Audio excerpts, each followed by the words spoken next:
Good morning and welcome in to Hurrdat Sports Radio. I'm Ravi, Lulla, Andrew Rogers. Howdy. Here with me as well. Shane Schillerberg producing. We are live on AM 590 ESPN Omaha, ESPN Tri-Cities, as well as Twitter, YouTube, all of the places on the internet where you can find things. I mean, that's pretty much right. Not all the places. All the places on the internet where you can find G-rated things. There you go. You can find us. That's Twitter, YouTube, podcast. Well, I don't know. I haven't been on the dark web much lately, so I don't think there's a lot of G-rated stuff on the dark web. I don't know if Ravi and Raj are on the dark web or not. It's funny you say that. My brother's name is actually Raj, but it's R-A-J. Oh, really? So when you say Ravi and Raj, I was like, Raj, where are you at, bro? Where are you, bro? Yeah, I made that my name today. I There feel you like go. I'm changing my StreamYard name every single day. Well, yeah, earlier in the week, you were the bad beats. You were your bad beats on the Yes, thing I there. was. Thank you, Chris Kreider. It happens to the best of us. We've got Or just me. I was mostly because you're a little bit of a degenerate, like a little bit. No, I'm in a football pick'em with a couple friends, and we buy each other like a bottle of booze or something at the end of the season, so it's very low stakes, right? But I started off terrible this year In the just pick'ems? awful, and I'm trying to dig my way out of the hole. But man, I'm not quite on the same degenerate train as you, but I'm watching these games and watching these lines, and I'm like, Kansas, why you have to give up that late touchdown? And we're struggling out here. Yeah, my pick'ems. I feel like I've told you this already once before, but if not, I'll just quickly remind you. I've gotten second place in my NFL pick'ems Yes. 3 times now. Yeah, In 6 weeks. yeah, that's rough. That is ridiculous. And I've also scored the lowest amount of points in total 1 week of 49, which is ridiculously low. Not good. So I am on the struggle bus. I'm on the struggle bus when it comes to my NFL pick'ems. But, it's 7:03, and I think the Phillies just homered again. I think they may have. Yeah, that was a bit redonkulous. Their offense right now is redonkulous. It really is. I mean, and I like to see it because I'm kind of bandwagging a Rangers-Phillies World Series right now because nobody wants to see the Astros. Nobody will see that at all. I'd be okay if the Diamondbacks made it, but They just don't look good enough. Their offense, it looks abysmal right now. yeah, it doesn't look good. Also, it gives me an incredible amount of joy to see them struggle because they're just world-class a-holes. So I'm really pleased to see them struggle. I don't have any dislike for the Diamondbacks. It's just like I said earlier in the week, I have an admiration for the Phillies fans that I have. A lot of people do. Yeah, they get a hard time because they can be a little harsh, but I respect the passion, and so I'm kind of on that Phillies bandwagon a little bit. Now I don't know who I'm going to root for if they play each other in the World Series. It's going to be tough for me. I'll probably go Rangers because of the Creed connection and my my Nathan Eovaldi love from his time with the Red Sox, but it's going to be tough for me. I will probably cheer for the Rangers because they haven't won. That's that would fair. be the reason That's why a good one I too. cheered for them. However, the Phillies won what, 08? Yes, yeah, they won with Roy Halladay. Yeah, and like Cole Hamels on was that team. pitching. Yep. Yeah. But as somebody that like has or is a part of like a fan base that like loves themselves, Sure, right? St. Louis fans, sure. That's kind of what Philadelphia is too. Oh yeah, they're very proud of their own fandom, and with good reason. To be fair, yeah, in both cases. Yeah, I mean, in it's both a good cases fan base. for sure. But I don't know if I can like morally root for a fan base that's just like mine, right? Because they mirror each other too much. It's like that's like rooting for your arch rival. So if I'm in Nebraska, I'm rooting for Iowa every week that they're not playing Nebraska. Ooh. Like I can't do that. Yeah, I think it's a little different than playing Iowa because like tell me if I'm wrong here. Do the Phillies and Cardinals have any sort of like natural rival? Like, there's not a lot of history there, right? No, I mean, we've played each other in postseason. Yeah. But nothing before. like particularly contentious. But when it comes to like one fan base against another, and there haven't been like, reports out there like, oh my gosh, Cardinal fans hate Phillies fans and vice versa. But when we're talking about like who's the best fan base, like if you get into that conversation, they get put together those two so teams. It's more of a fan base rivalry than an actual team. Yeah, so I don't want to root for the team then. That's fair. Although I will say, I think part of the reason I am drawn to the Phillies is because I feel like Nebraska fans are pretty proud of themselves. Also, and you got like the sellout streak and like the through these gates walk the greatest fans in the world, that whole thing. And so obviously Nebraska fans take a lot of pride in their fandom. And I think I see that a lot in Philadelphia. And I kind of just appreciate it's a different sport, right? So Yeah. it's easier. And you know, one of my best friends back home is a huge Phillies fan. Yeah. Like massive Phillies fan. So, you know, anytime I can root against him, I'm in. You know, it's kind of weird. Like when my team's not in it, I've started rooting for my friends' teams. Like, especially if I don't have can't do that. If I don't have a conflict Can't at all, do it.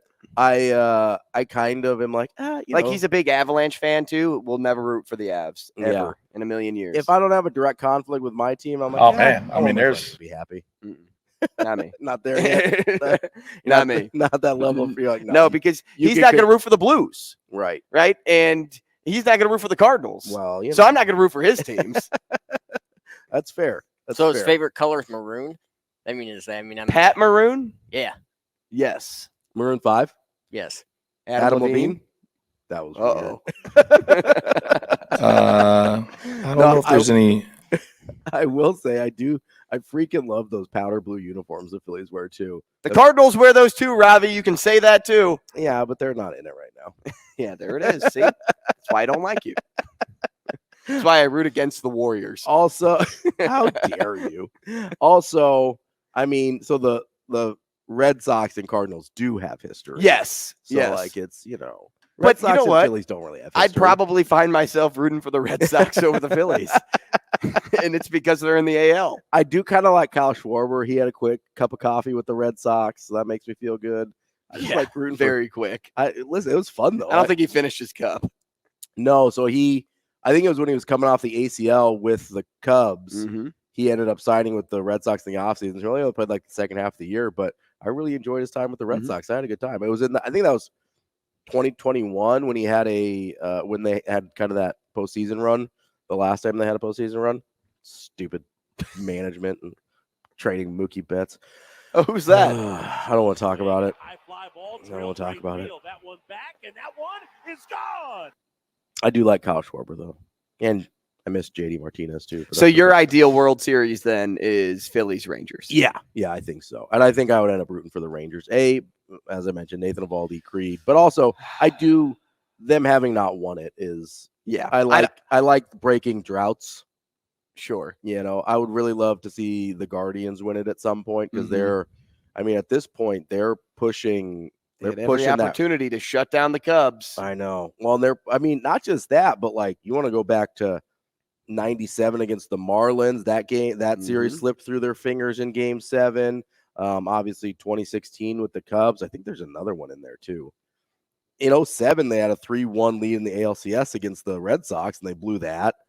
Yes, they did. You know, like they've had good teams over the years and haven't been able to get over the hump. So 95 against the Braves, that was a really good team with like Albert Bell and Manny Ramirez, like a young Manny Ramirez on that team.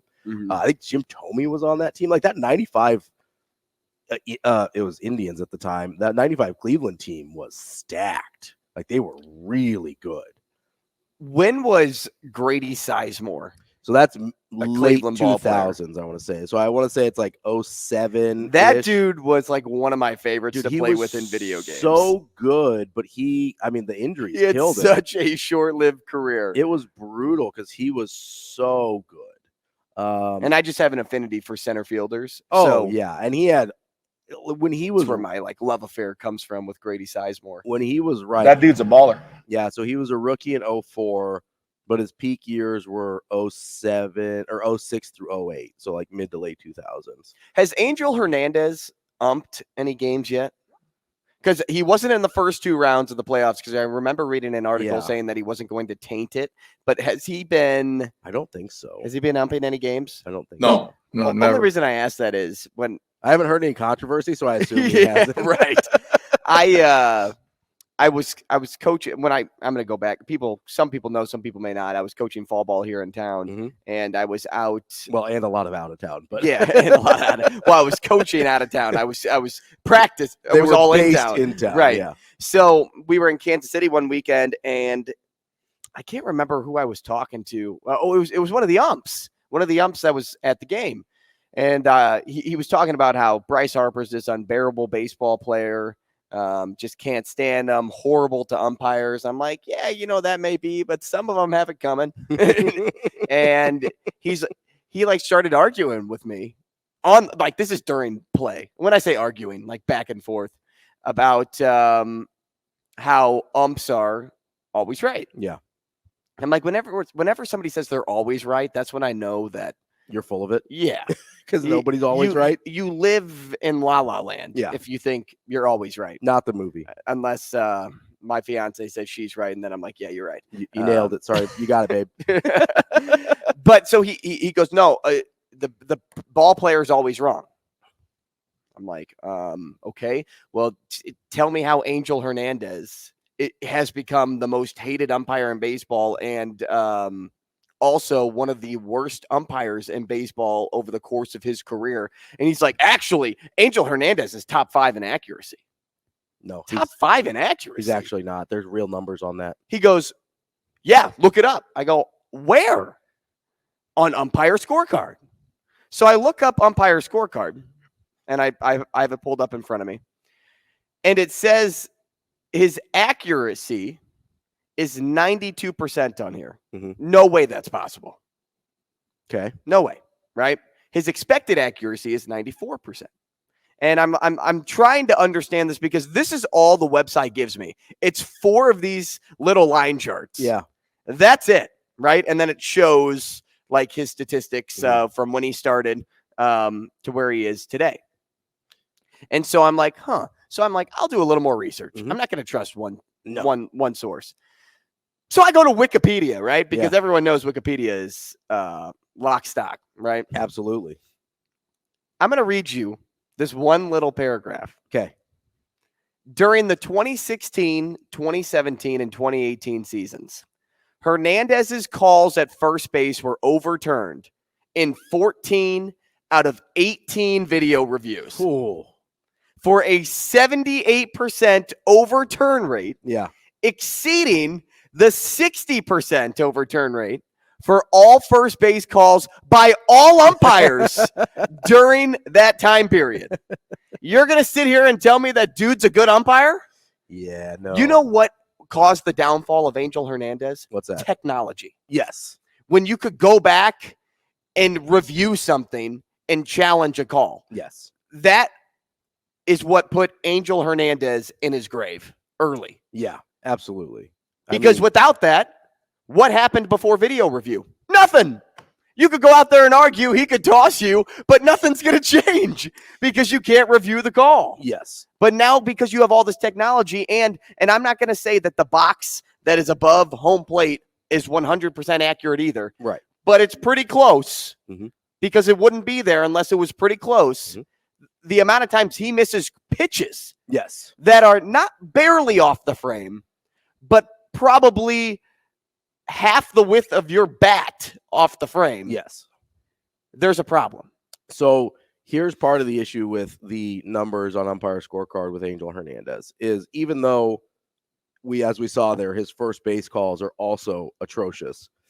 Those are much easier calls to get right, and those count towards your umpire scorecard. Like 18 calls or 18 reviews over 3 years is not very many, right? So most of those calls are open and shut cases. Right. It's like clearly out, clearly safe. Right. Those count as accuracy towards. That's what and that's a great point. That's a great thing to add in there because every single call you make in a game goes towards your accuracy. The scorecard, right? So a ground ball to third base, if Yadi or Molina's running to first, that you basically walks. Yeah, you beat by half the length of the baseline. And he calls him out. That goes to your accuracy right? score. But if there's, and I think there's a place, and I can't find it right now, where it only judges his balls and strikes accuracy as a behind the plate umpire, that's where it gets really, really bad because he's one of the worst in the league at that. Is he better at bases? Yes, because most of the calls at bases are very easy. Like let's be totally real here. Most calls at a base are not close. And you and I can make those calls with no problem. It's the balls and strikes that Angel Hernandez gets himself in trouble on because his strike zone is not just inaccurate, it's also like floating. Like it's like, oh, this is a strike today, this is a strike in inning 1, this is not a strike in inning 3, and it's all over the place. So while I appreciate the work that places like Umpire Scorecard do, it's not an accurate picture of the complaints against Angel Hernandez. You know, I don't know exactly how that website's measured, but one of our listeners, I'm going to read his name, Bald Book Tuber, I'm assuming that's what that is. He said, I'm talking about two different things. Umpire Scorecard measures balls and strike accuracy. The overturn calls on base aren't measured. Okay, well, if that is true, then you know, I feel like we need more statistics to tell me why Hernandez is good then, going back toward my conversation with the umpire. Yeah. Right? Because if you are just going to base it off of what he does behind the plate, well, that's not what an umpire does every single day. You move to first, you move to third, you move to the middle, you're behind home plate, right? You always are shifting around. So that goes in totality. So maybe if I am incorrect because of the balls and strikes accurate, which, you know, I'd have to do more research now to see how accurate he is on balls and strikes if Umpire Scorecard isn't 100%. Hey, he got it right 92% of the time, whatever. You have to factor in everything else. Yes. Because an umpire isn't just one thing. You wear many hats as an umpire. Yeah, and you got to be right. I'd have to get into. But he did add in Hernandez sucks. Yeah, so. no, he's the worst. I mean, he's brutal. I'd also need to see it in comparison because I don't think 92% is a good number. Like especially since he's been umping since the late 90s. Yeah, he's not new at this. So 2% is probably a decent gap. Well, and I think the best umpires are in the like mid to upper 90s. Are they? I think so. I'd have to check on this because I didn't see a place where you could see the top umpires versus the bottom ones here. Okay, here I'm going to read this next paragraph. Okay, and maybe this can go more toward the umpire scorecard argument. On April 8th, 2019, Boston U published a study on 11 seasons of Major League Baseball data, almost 4 million pitches analyzed to determine the accuracy of balls and strikes called. The study found that Hernandez performed stronger in 2018 than his average for 2008 through 2018. He averaged 19 incorrect calls a game, or 2.2 per inning. That seems pretty high. Okay, so even with this high error rate compared to his peers, he performed better than others across the list in 2018. Okay, so I've got numbers here on umpire scorecard. I figured it out. Wait, during spring training in 2019, Hernandez claimed he got 4 calls wrong per game, but the study showed that his error rate was almost 5 times higher. Okay, so here's the real numbers, okay? Angel Hernandez at 92% has the second worst accuracy rate. Oh, well, there you go. Of all of the umpires studied on umpire scorecard. And he's got the second worst differential between his accuracy rate and his expected accuracy rate between that 92 and 94% that you talked about there. So, yeah, 92% is bad. That's a bad number. That means he misses almost. So what you're telling me is the ump that was trying to argue with me saw one stat, saw 92%, just thought it was good. And did not take context at all. And did not go into it at all. The best umpires are about 96.5%, and they're 3 to 4.5 points above their expected accuracy. So there is a large gap. So he not only sucks behind the plate. Yes. He sucks in the field. Yes, he is the second worst umpire behind the plate in the league. Only Scott Barry is worse. So what does he need? Keep your job. So what does he need? Does he need glasses? Does he need to actually needs to do lead it the when the league. lights are on, right?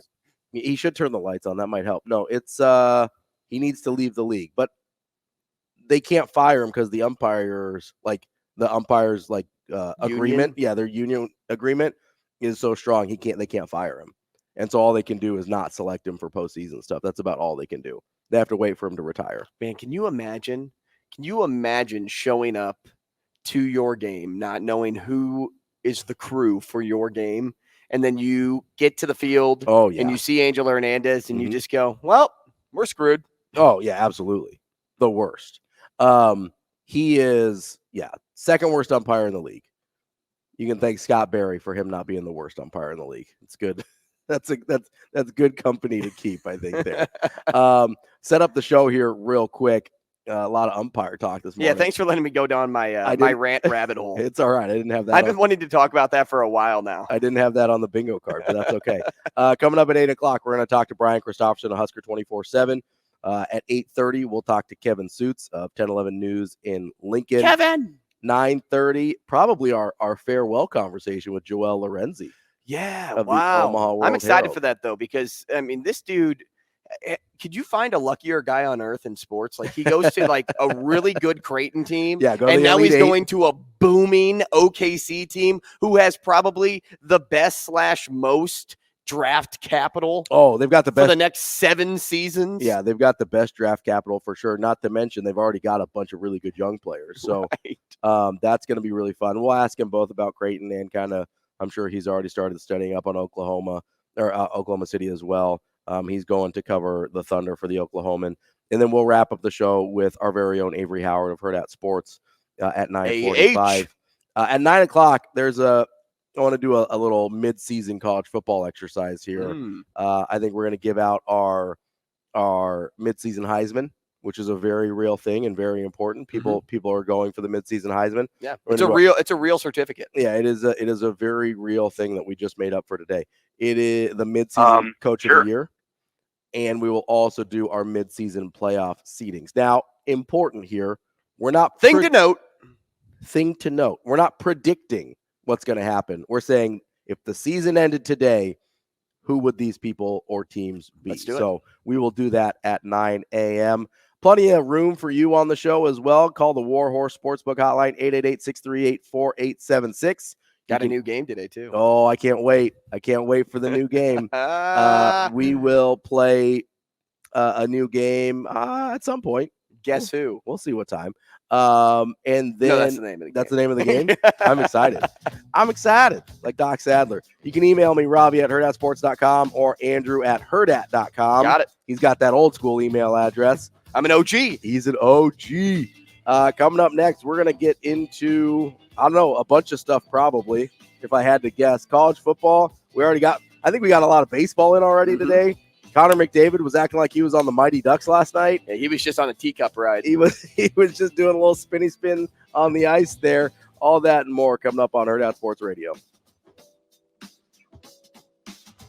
Welcome back to Hurrdat Sports Radio. I'm Ravi Lulla. Andrew Rogers here with me as well. We're live on ESPN Tri-Cities. What do you think it would AM 590 ESPN sorry, Omaha. Go ahead. I just jumped right over you there. It's all right. I was thinking about food for a hot sec. It's all right. I'm always thinking about food. I was going to ask, what do you think it would take for us to be at eye level with Coach Rhule and have a nice meal over at the Rhule household? Ooh, Coach Rhule, if you're listening, invite us over. Let's have a little chit chat. Coach Rhule, if you're listening, we're coming to your house. Well, Then you're cooking with gas. I said invite us. We'll use gas to get there. I probably, yeah. I do really want to play pickleball with Matt Rhule. Do you think you'd win? It depends on if we're playing singles, and it depends on who my teammate would be. If we're Okay, playing well, if you were doubles. playing singles, would you win? Ooh, I don't know how good he is, but I would have a good shot. Really good. I would- According like to a Weapon X hybrid type of a the guy. coaches, Yeah, he's really stinking good. yeah. I'd like my chances. Because I know you play a lot, so you're probably pretty good. I play a lot. Yeah. So, okay, scenario. Okay. Coach Rhule gets one player. Mhm. You get one player. Ooh. But because Coach Rhule knows everybody's strengths, Yeah. you get first draft choice. Ooh. Okay. So I'm probably gonna go height here because having some length and height on a pickleball court is a huge advantage, and I'm not that guy. Mhm. Obviously, all 5'9" of me. So Most of the football players are taller than us, except for Billy Kemp. yes, I'm trying to think here. I want to go some good lateral quickness. So tall and laterally quick, because a Heinrich Harburg is really more like straight line speed type guy, more long speed than short burst. Okay. My initial thought is to go somewhere either like wide receiver or defensive back. That would make sense with what you're trying to accomplish here. Since almost all of the wide receivers are hurt, I'm probably going to pass on that group. because the only wide receiver Alex Bullock. that's like shifty and healthy is Billy Kemp, and I don't love the lack of height there. I need a little bit but more. Alex Bullock may be the best route runner there. He might be the best route runner there. Let me think here in the secondary. You have Newsome, you have Hartzog. How tall is so Hartzog's little? He's like 5'8". He is. How tall is Newsome? He is 6'1". Okay, that's getting closer. How tall is a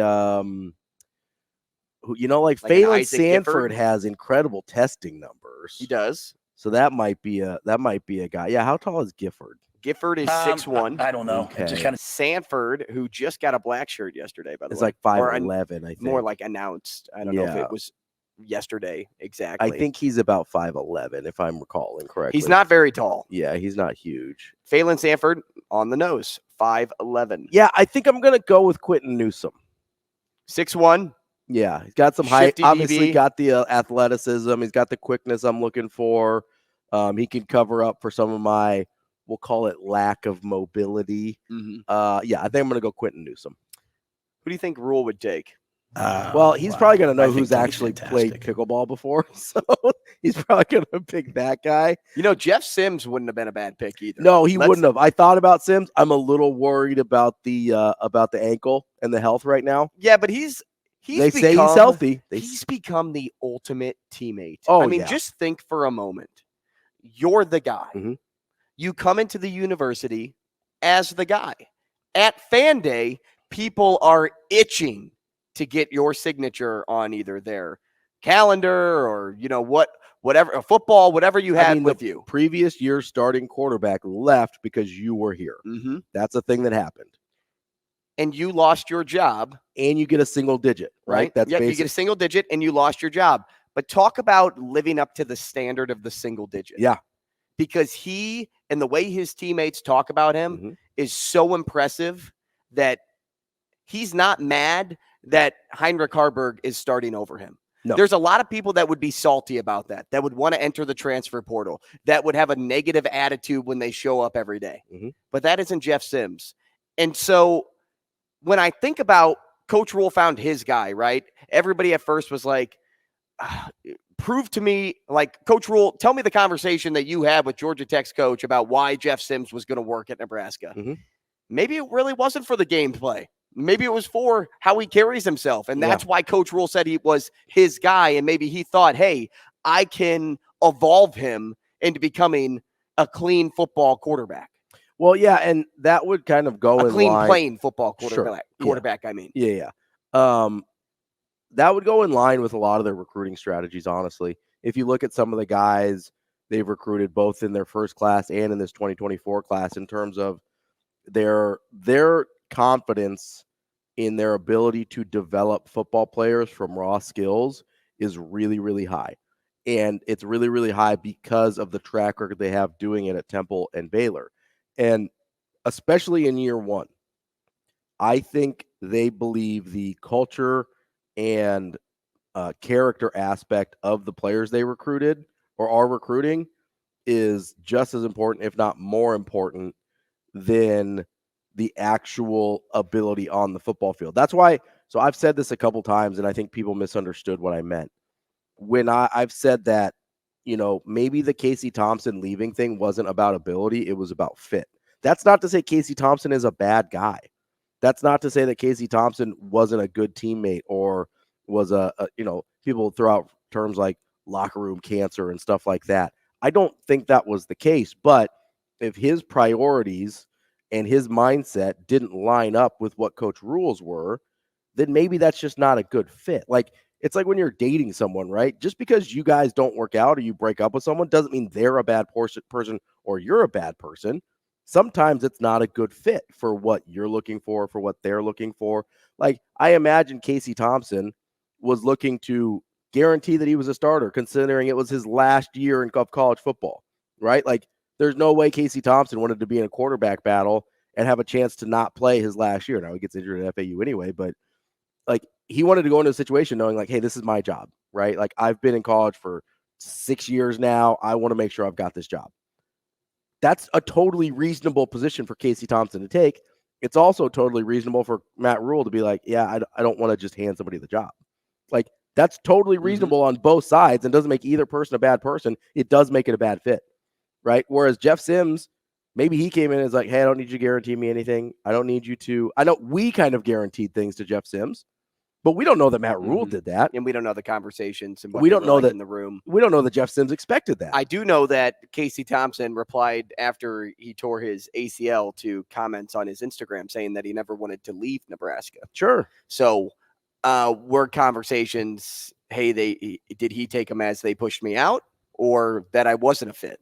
Yeah, and either way, like, I think he genuinely enjoyed his time at Nebraska here. And whether he was, I don't know that I would say he was pushed out. Maybe he just felt like, hey, this isn't the right spot for me anymore. The offense also doesn't run the Casey Thompson way.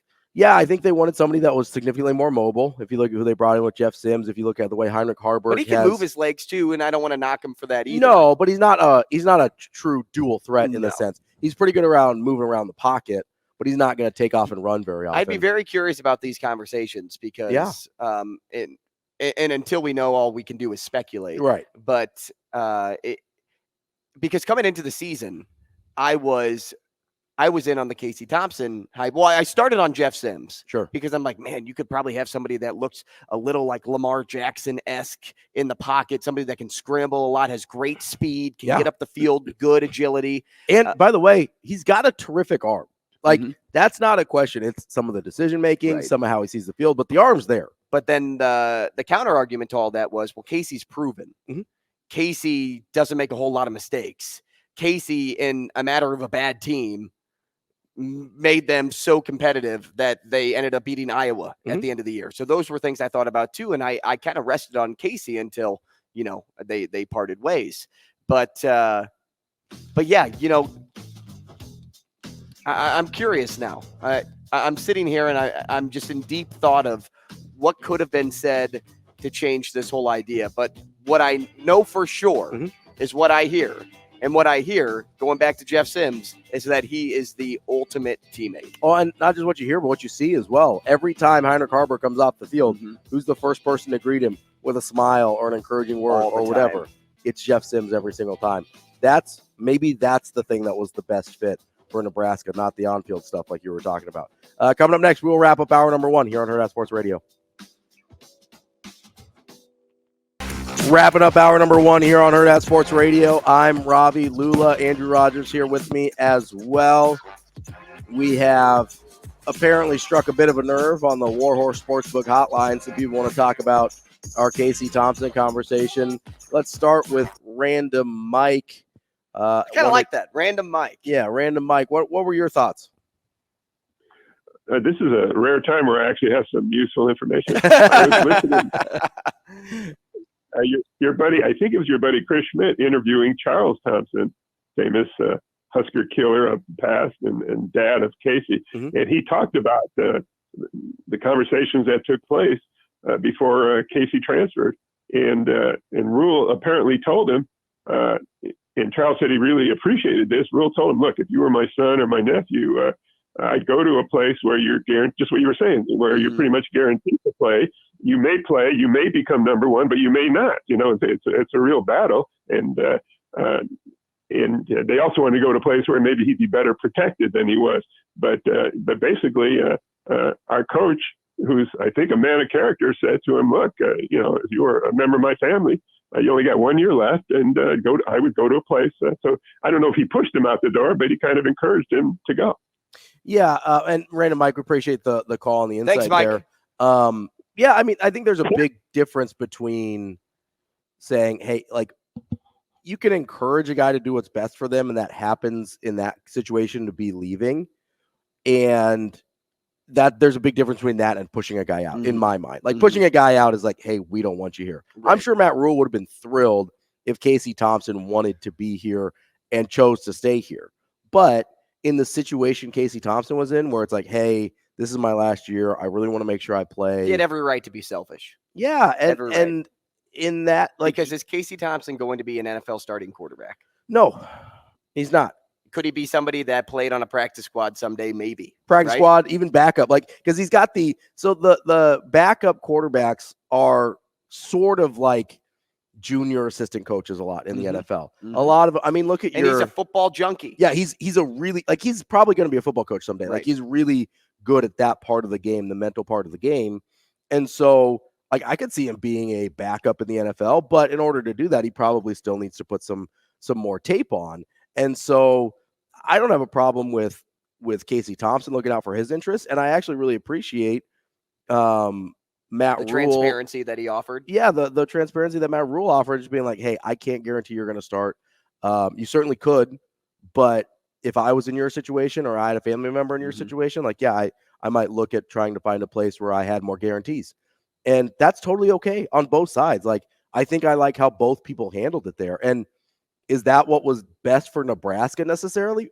Weirdly, probably not in the short term, right? But long term, doing what's best for players is what's best for Nebraska. Like, this year would have been awesome to have had Casey Thompson in the room, right? Because he's definitely more advanced than Heinrich Harburg is right now. But Coach Rhule's not about guarantees. No. And he never has been about guarantees. And he's not about So he wasn't going to start with Casey Thompson. and he's not about mortgaging a kid's future for his program short-term gain. That's something that he's been very clear about. And you don't want to be a liar at the end of the day. 'Cause No. What if Casey didn't win the job in the spring? Yeah. What if Casey was clearly not the best yeah, quarterback. what if Jeff balled out? Yeah. And you were like, well, I promised Casey, so I kind of have to go here. Well, now you're hindering the team. Or you go, sorry, Casey, I'm going with Jeff, then and you're a now liar. you just make somebody mad. Yeah, and you've kind of ruined this kid's end of his football career. And so I very much appreciate the fact that he understands that if you do what's right by the players, long term, that's the right thing for your program, even if short term it hurts you a little bit. Joel in Council Bluffs has some insight on the Casey Thompson thing as well on the Warhorse Sportsbook hotline. Joel, what's going on? What's up, Joel? Good morning, guys. So, Casey, I'll first start off. I'm not going to bash any student athlete. Great kid, great teammate, a good high football IQ. But when it comes down to completions, yards, touchdowns, my point has always been if you take away Trey Palmer, which he's gone, he's off in the NFL. If you take away Trey Palmer, you take away 1,000 yards of receiving, of passing yards, and I don't even know how many touchdowns, but I mean 9 or something like that. Something close to it. But the stats just aren't there. He was a good quarterback, a good teammate, but was he going to start? Probably not. Trey Palmer was his production. Anytime you didn't see Trey Palmer in the game, they weren't getting them long shots down the yard. I think 4 games with 100 yards, plus yards. There was no way that he was going to perform, and they don't have another Trey Palmer on the team. That speed just isn't there. So, my point's always been if you take away Trey Palmer, Casey Thompson is an average quarterback at best. Appreciate the call, Joel. There is some truth to that. No, there is. I mean, so I'm looking at the numbers right now. But I don't want that to just be like the end point, because if Trey Palmer wasn't there, then Casey wouldn't be a good quarterback, because the offense would look a lot different under Coach Rhule than it looked last year. Sure. And last year it was, yes, get the ball to Trey Palmer, because we know Trey Palmer is the most explosive guy on the football field. And F it, he's down there somewhere. Right. But how often did Casey have time to throw it to Trey Palmer too? Yeah. He had a few games where they went off. The Purdue game, for one example, and then the bottom tier of the Big Ten teams against like Rutgers and Indiana. Like, he had those games that were productive with Trey Palmer, but against like the great teams, you're still probably in the same boat. So I wouldn't like totally rest with that. I get the point of, and it's worth bringing up. You take away 1,000 yards, because all off season we were talking about who's going to replace Trey Palmer. Yeah. So no one, basically. Stamp that in as, good thought. Yeah. But the caveat to all of that is the offensive line play wasn't great last year. Sure. And so Casey didn't have a whole lot of time, and he was getting beat up. Absolutely beat up in the backfield. And who's to say, I mean, honestly, I know Malachi Coleman is raw and hasn't really produced much yet, but he has run by some guys and hasn't gotten the ball thrown to him yet, right? There's been some where Tommy Hill has broken free and it's been a bad throw and he hasn't gotten the ball thrown to him. So there's guys he could have taken shots with. Are any of them Trey Palmer at this point? Certainly not, right? But it's not like he just wouldn't have thrown the ball to anyone. To be on the other side of that, to go to Joel's point, 1,000 of Casey Thompson's 2,400 yards were to Trey Palmer. 9. Does Trey Palmer have 1,000 yards if it's not for Casey Thompson throwing the football? Right. Like, yeah. At one There's point, two sides of that coin, are right? you going to put one strap on the backpack or both, right? 9 of the 17 touchdowns for Casey Thompson were to Trey Palmer. So obviously he was a big factor in his production. I don't want to say that he wouldn't have been productive at all. I do think the offensive line is better than it was last year. I think the offensive system is a little bit more cohesive than it was last year. And honestly, Billy Kemp would have been a really nice fit for Casey Thompson because Casey Thompson has the ability to execute that kind of short precision passing game that the quarterbacks on the roster right now don't have a great feel for. Mm-hmm. So Billy Kemp would have been really helpful to Casey Thompson in a different way than Trey Palmer was, Helpful, right? Yes. Is there another Trey Palmer? No. No, but you do have guys that he could have hit down the field that aren't currently being hit down the field. Like Marcus Washington had a decent season with Casey Thompson at quarterback too. Marcus Washington and I mean they were teammates back at Texas too. So Marcus Washington, had he stayed healthy, would have been good for Casey Thompson. And I genuinely think you would have seen more shots taken and hit to guys like Tommy Hill and Malachi Washington. And you know, I guess the only other comparison I can think of Malachi too, if we go to the NFL level, is, you know, is Kirk Cousins the same quarterback if Justin Jefferson Absolutely isn't not. on the field? No. Is Joe Burrow the same quarterback without Jamar Chase? Like, Joe Burrow's a good quarterback who we all like. Is he the same guy without Jamar Chase? Probably not. But I actually think that it's actually more similar than off the spectrum, because even without Justin Jefferson last week, KJ Osborne and Jordan Addison were able to do things. They're not able to do Justin Jefferson things, right? But you're still able to be a productive quarterback. So that's how I kind of want to look at every situation. You're not taking even when you away, lost your top talent, absolutely, your number one guy, the quarterback will just have to adjust. Everybody adjusts on the fly. You're not taking away 100% of the production. Are you taking away, are you going from 100% to like 80%? Maybe, right? Because you don't have the 50-50 catches in traffic that some of those guys provide. You don't have maybe the deep shots for that Trey Palmer provides. You don't have maybe the yards after catch that Justin Jefferson can provide. All of those things, they take their production down, but it doesn't go from 100 to 0. It goes from like 100 to 80 or 100 to 70. But then you just look for that. You look, how do you make up for that? Yeah. Like that's what the Huskers had to figure out in the offseason. How do we make up for 1,000 yards and 9 touchdowns or whatever it is? Are we seeing it yet? No, but they're finding other ways to score. Well, I mean, they're finding other ways to win football games. And ultimately, if you win, you don't really need 1,009. All you need is that W. Honestly, what they've done to make up for it is QB run game. That's been the big thing that they didn't have last year, that they have this year, is QB run game. That's been, and listen, do they have 1,000 yards of it? No, but we're also only halfway through the season. They've got probably pretty close to 500 yards of it. I haven't looked at the stats lately, but between Jeff Sims and Harburg, I'm sure they've got pretty close to 500 yards of quarterback rushing on the course of the season. Like, that is kind of making up for the lost offense that Trey Palmer has, or that Trey Palmer provided. It's not always a one-to-one exchange. Like, oh, we lost Trey Palmer, we have to find another wide receiver. You just have to find enough offense to win, right? And for Nebraska, they're only 3-3. They probably should be 4-2 with that Minnesota game, but they found enough offense to win so far and it just looks a heck of a lot different than it did last year, and that's okay. Do you win at Minnesota? Jeez, did I swallow a frog? Do you win at Minnesota if Casey Thompson's your quarterback? I don't know, but I think you do if Heinrich Harburg is. Either way. That's the $1 million question, right?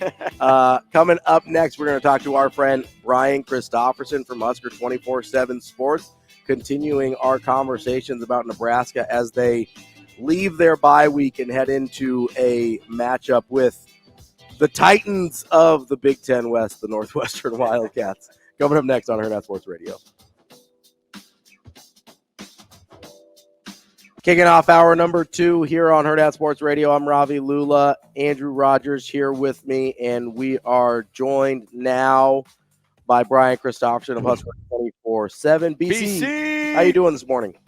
Doing pretty good. How are you guys? Oh, we're just living the dream Dandy. out here. We're doing great. How was your bye week? How did you spend your free time away from Nebraska football? I went up to Minnesota for a bit. I watched the Twins-Astros game 4. That we don't got to get into that. No, most of the audience doesn't care. My guys lost. The Astros moved on, but the Astros are losing now, getting it from the Rangers, so that's okay with me. BC, we just got done talking a little bit about the quarterbacks, well, beyond with Casey Thompson. But before that, we were talking a little bit about Jeff Sims and the new role that he's kind of in now and how that was kind of like finally talked about, right? We saw it on the sidelines. We saw how happy he was for Harburg in moments throughout the game, but nobody really ever got to like the nitty-gritty details of what Jeff Sims has become. How hard do you think it was for him to be the guy coming in here, getting the single-digit number? Everybody was like, Jeff Sims is our hero, to now having to be in the passenger seat to your backup, but still hold the level of maturity he's had to be able to be the ultimate teammate on the sideline.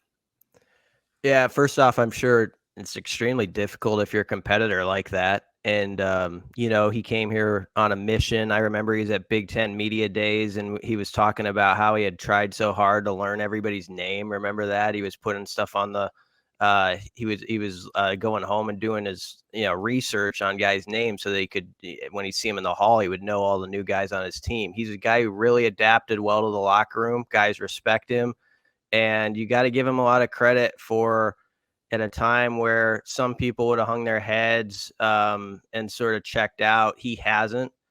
And, there's still football in his career ahead. I know we didn't see the best so far of him at Nebraska, but we don't know what's around the corner, even in this season.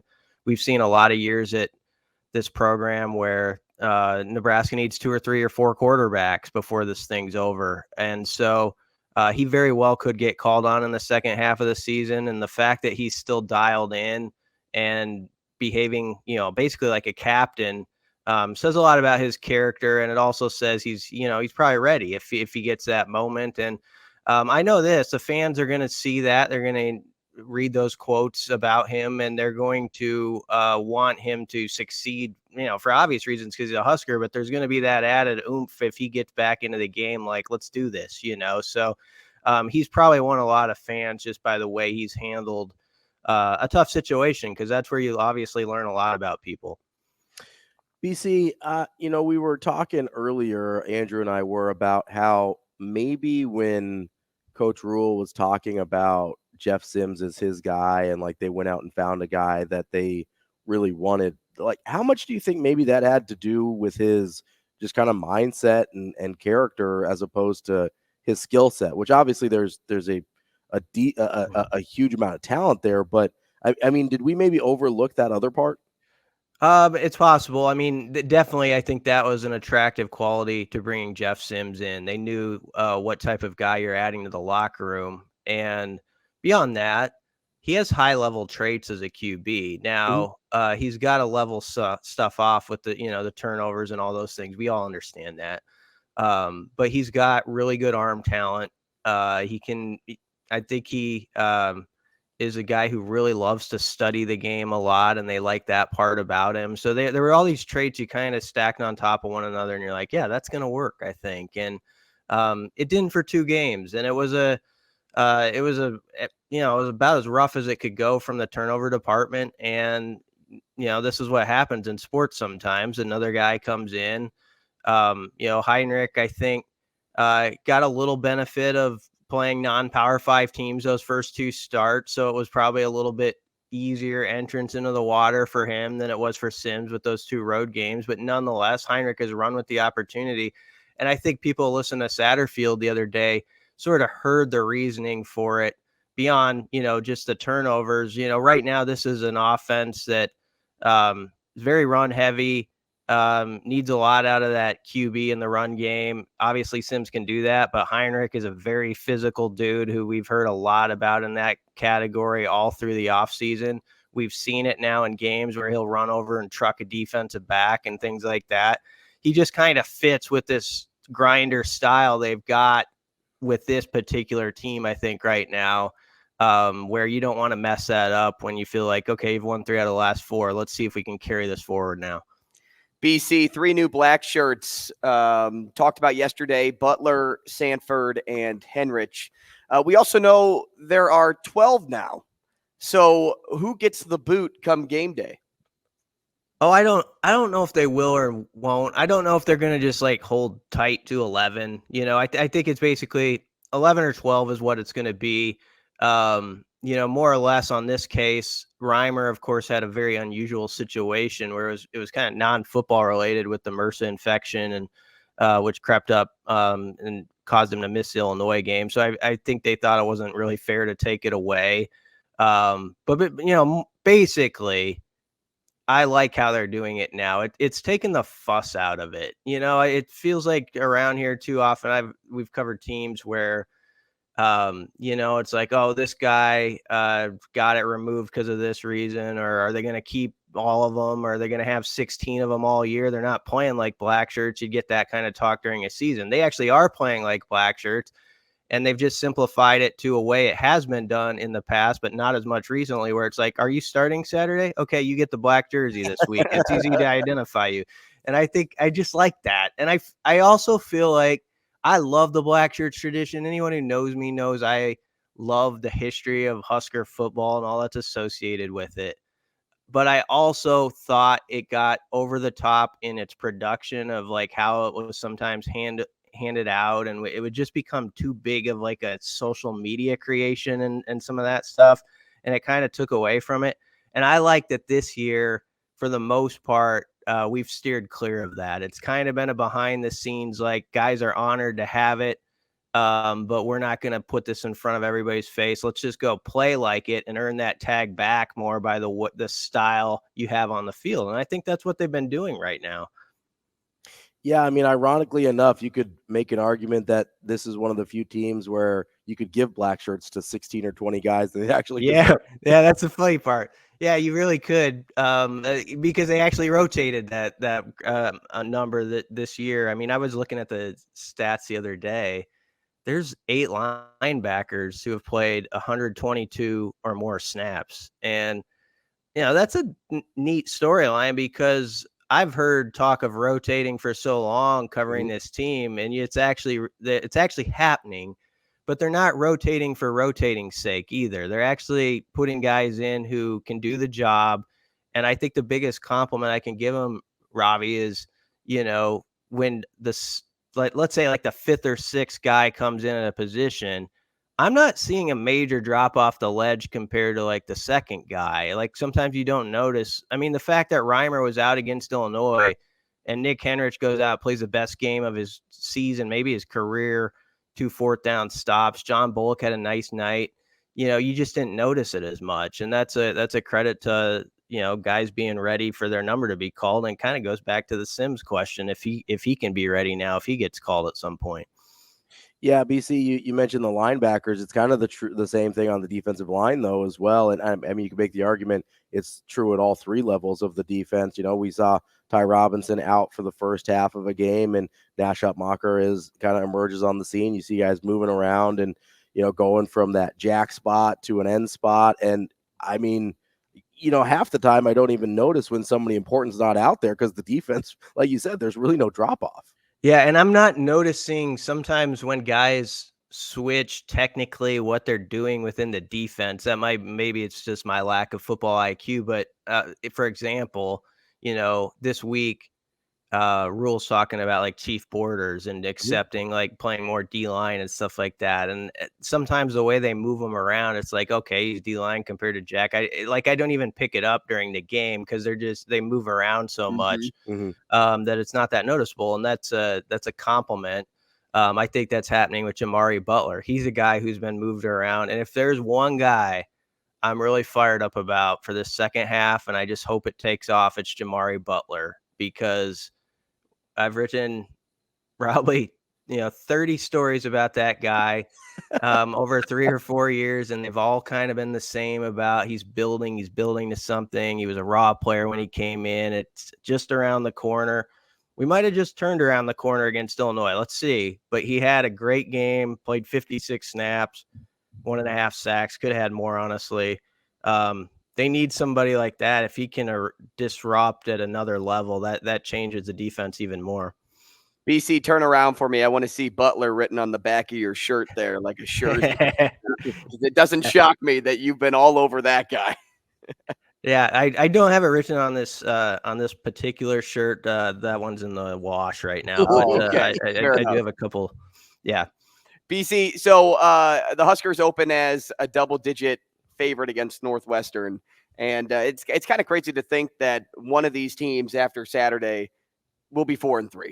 So a two-part question for you: do you think, for one, that the line is spot on if Ben Bryant doesn't play, and two, what do you think are the keys to cleaning up on the field in order to have a so-called unanimously acclaimed successful second half of the season? Yeah. First off, the spread, that seems about right to me. I know you get a few points for being at home sometimes. And, I think this Nebraska team with its defense, the way it's playing right now, is going to be very tough to score on in a game like Saturday's. Maybe we'll be surprised that sometimes you say stuff like that and you end up watching a 31-28 game. I'm not really expecting that, but I think the Black Shirts have a pretty good grip on things. Before I get to the second part of your question, one of the reasons I think that it goes back to what Tony White was talking about the other day was that goal line stand. And I they had juice, but then there was just that added momentum that came from that where he talked about it. It was like it was a real belief on the sideline, like, all right, let's go play the rest of the night. We're stopping them. And can something like that even carry over into further games where you've had that moment where sometimes we overdo it with like turning point, like trying to find that flash of lightning in a season. But for this defense that was already pretty good, is that the moment they took it to another level? Let's see. Going forward though, for the second half, that's a big part of it. But then the offense, of course, it's just, can they limit the unforced errors? They're not going to be a dynamic offense at this point, but if they are a unit that can just not fumble exchanges, have false starts, that derail drives in the red zone, I think they've scored touchdowns on only 9 of 18 trips to the red zone.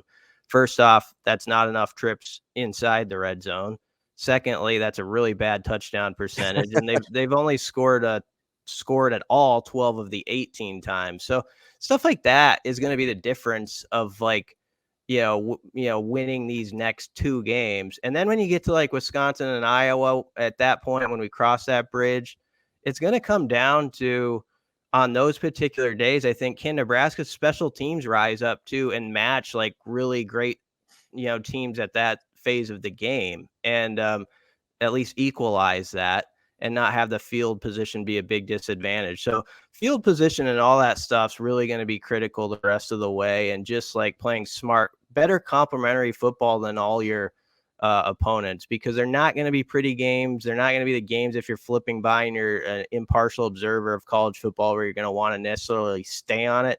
That doesn't matter for Nebraska football right now. They have to find a way to win games like they won at Illinois, move on, get those bowl practices and all the development time that comes with it. That's really what it's about. We're talking with Brian Christopherson on Husker 24/7. Brian, could I make the argument that for the team as a whole, it was actually really important to have a game where they did have as many errors as they did against Illinois and still come out with a win? Because it kind of got to the feeling around here, and a lot of these guys are on the team from the last couple years, where if it felt like if anything went wrong, like they just did not have it in them to overcome it and win a game. Whereas at Illinois, a lot of things went wrong, right? And they had 2 fumbles in the red zone, 3 red zone trips without scores. Like, they really did not do themselves any favors, especially late, and still found a way to win.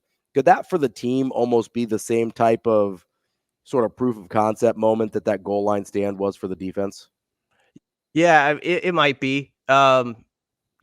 Especially on the defensive side, where you realize like we can put out this fire. We've done it before. Like, let's just keep doing it.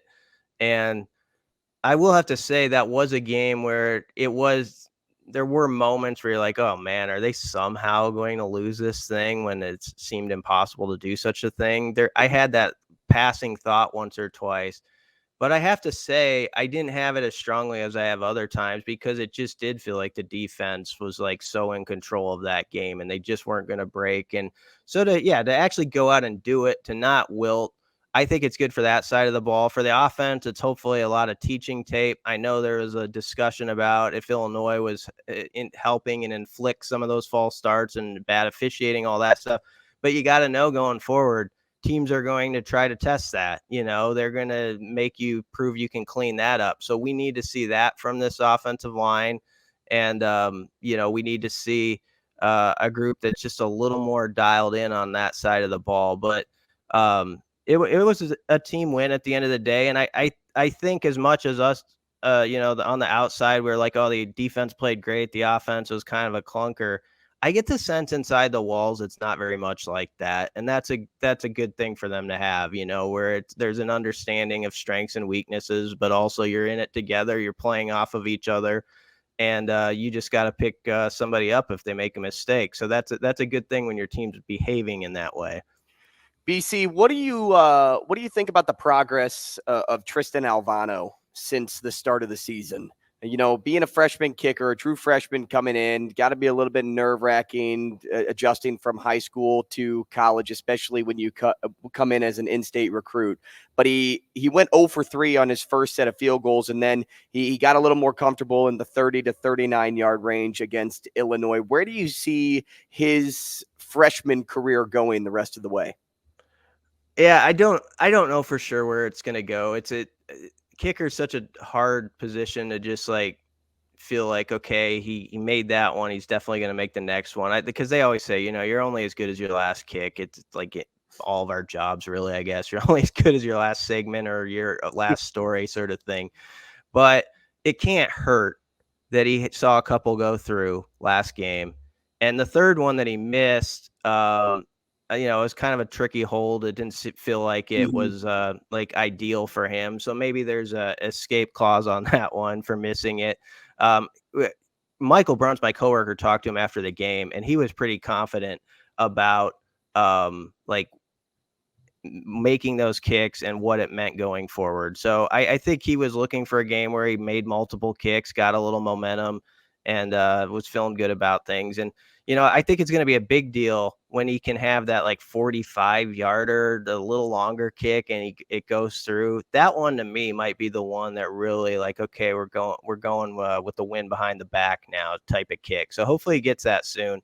And if it comes in a big moment, ideally maybe like the end of the first half, though, like where you get that warm up where you hit it with 4 seconds left in the first half and it's not to walk off the game or something like that. That would be a nice like transition into making those kind of kicks. Yeah, because he has plenty of leg every time he boots the ball. There's plenty of leg. It just comes down to finding in between the goalposts. Finding his spot in between the goalposts. But yeah, I kind of sit here and agree with you too until that big kick is made, because he is a big kick guy. That's his confidence level is always brewed on being able to make that big kick. So once he sees it go through, like I'm in agreement there. I think that's a good call, BC.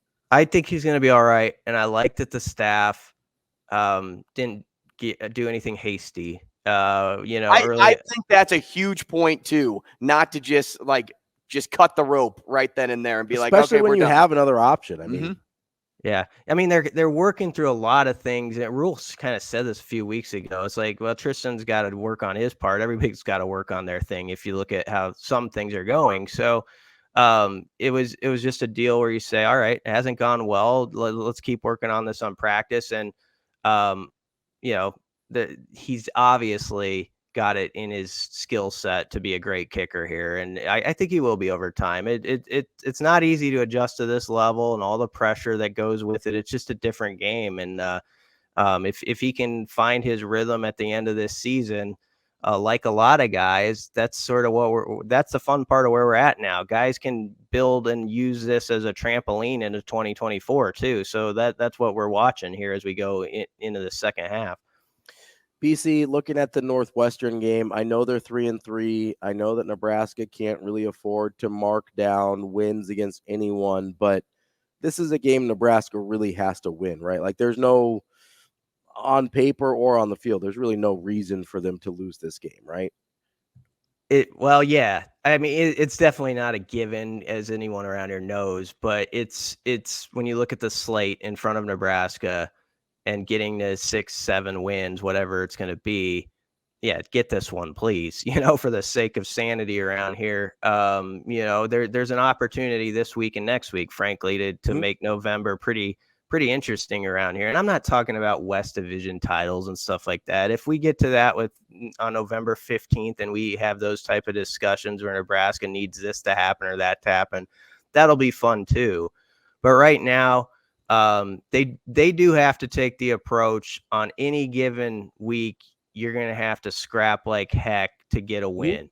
And I think that's the way they're taking it. Rhule had that comment this week. It kind of flew by, but it was like, some teams have that ability where they can have 3 or 4 games where they really have to be up because they have that type of talent where they can survive the other 8 weeks or whatever.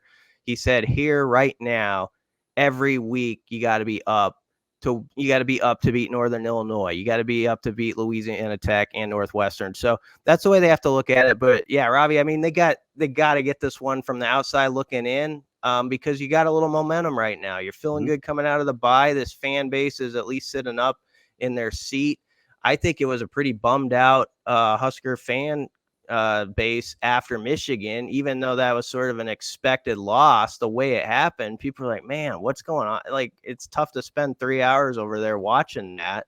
And so they got people back a little bit with the win. Now in their front of their home fans, you got to go get it done. And, all those people are taking their whole day to watch it, make it worth their while. I think that's a big part of this too. Brian Christopherson, Husker 24/7 BC. We appreciate your time. We'll talk to you again next week. Yep. Thanks, guys. Thanks, BC. Yep. That's Brian Christopherson. Before we head to break, I want to tell you about our friends over at Big Brothers, Big Sisters. It's their mission to support one-to-one mentoring relationships that ignite the power and promise of youth. Go to mentoromaha.org to sign up and become a big or to donate. You know who would be a great big? Who's that? Jeff Sims. Jeff Sims would be a great big. Go to mentoromaha.org to become a big. More Hurrdat Sports Radio coming up next.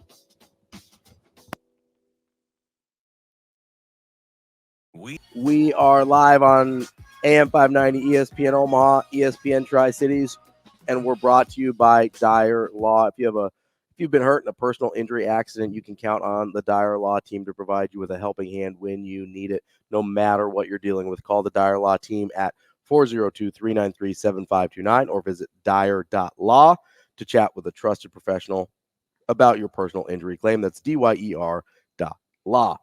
Joining us now, hopefully no personal injuries on his account, is our friend Kevin Sjuts from 1011 News in Lincoln. Kevin, how are you this morning?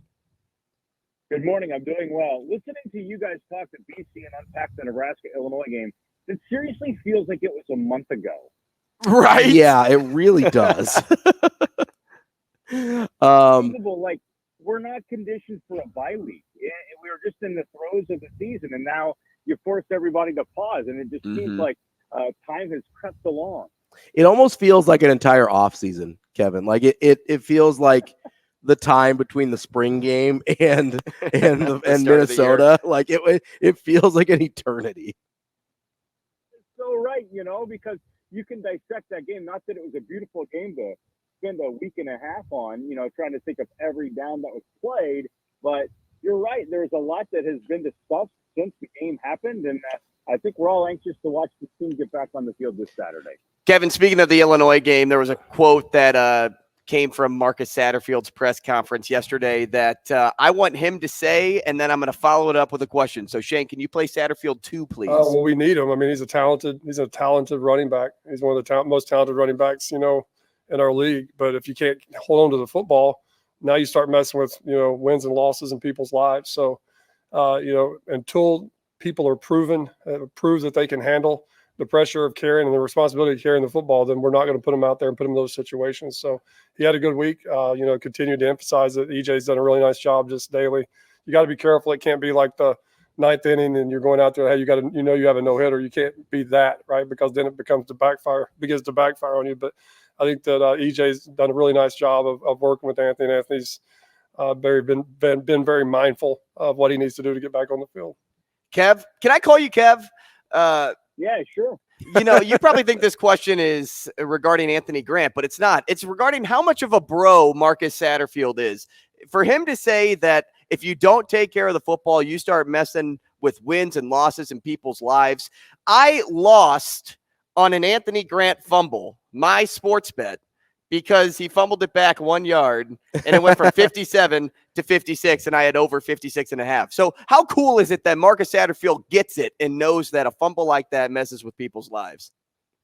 Are you saying that he's one of the basketball coaches that knows to chuck up a three when it's inconsequential just because it's going to screw with the bettors? Is that what you're saying, Andrew? Amen, Kevin. Amen. I don't think that this is quite the same concept. Oh. I get what you're saying. So the whole mess with people's lives, that was a sneaky drop in by Satterfield. When he said that yesterday, my ears perked up he's not playing here because lives. I mean, you can interpret that as the guys that like to put their money in Vegas. And also just the fact that, the coaches, their careers hinge on the athletes performing and putting them in positions to succeed. But that was my takeaway from that. Is that he dropped in there. Mess with people's lives. I mean, we're in week 6, basically game 6 with this coaching staff, but they're not going to play. They want their guys to perform at a high level.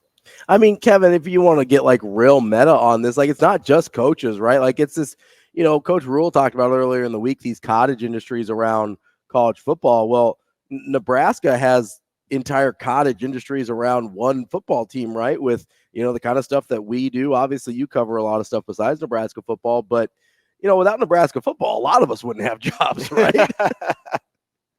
Absolutely. Cottage, that was, man, it's kind of fun covering this team. The football might not be stellar and exciting, but the availability that we have with the coaches and the players and their willingness to share pretty openly and speak so eloquently. I mean, you guys probably don't have any shortage of material to drop in the show. I mean, we have the same thing on the news. Every day we sit down and we're like, well, what are we going to run? Because we've got 10 to 12 really good sound bites. The cottage industry thing, that's a good call there. They were talking about the PFF and the football grids, and that people here, they want it though. You could have 1,000 podcasts covering one team, but listen, thankfully we're in a spot that people want the goods. It's been kind of fun so far, and I'm excited to see what's going to happen over the next month and a half.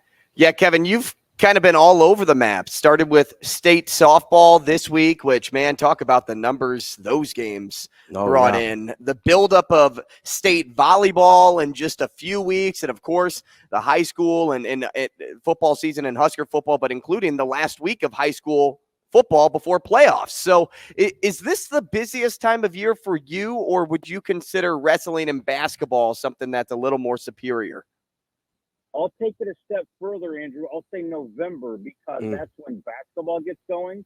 So you will have postseason high school. You'll have Nebraska, hitting the home stretch. And then you've got, Nebraska, Creighton, all the hoops starting up. So that's the great crossover. Mid-November, that's a time where basically, I tell my wife and kids, I'll see you when I see you. And if we don't see each other in November, that'll be home for Christmas. And now look at Nebraska possibly going December 26th on a bowl game. It's like, well, I hope I get to be home for Christmas. So, maybe New Year. Yeah, if not New Year, then what? Valentine's. My wife, I'll see you on Valentine's Day. Hey, kids, we're celebrating Christmas on December 14th this year. Kevin, let's go back to high school football. Last week, or this is the last week before playoffs begin. Who are you kind of keeping an eye on now that could be making some noise based on how the second half of their football seasons have gone? Well, I'll keep it to our viewing area. Obviously, you guys know Omaha better than I, and all the great games that were played there a week ago. This is the final week of the regular season. Lincoln Southeast here in the capital city, they've won 5 of 6, likely going to win this week. So they'll go 6 of 7.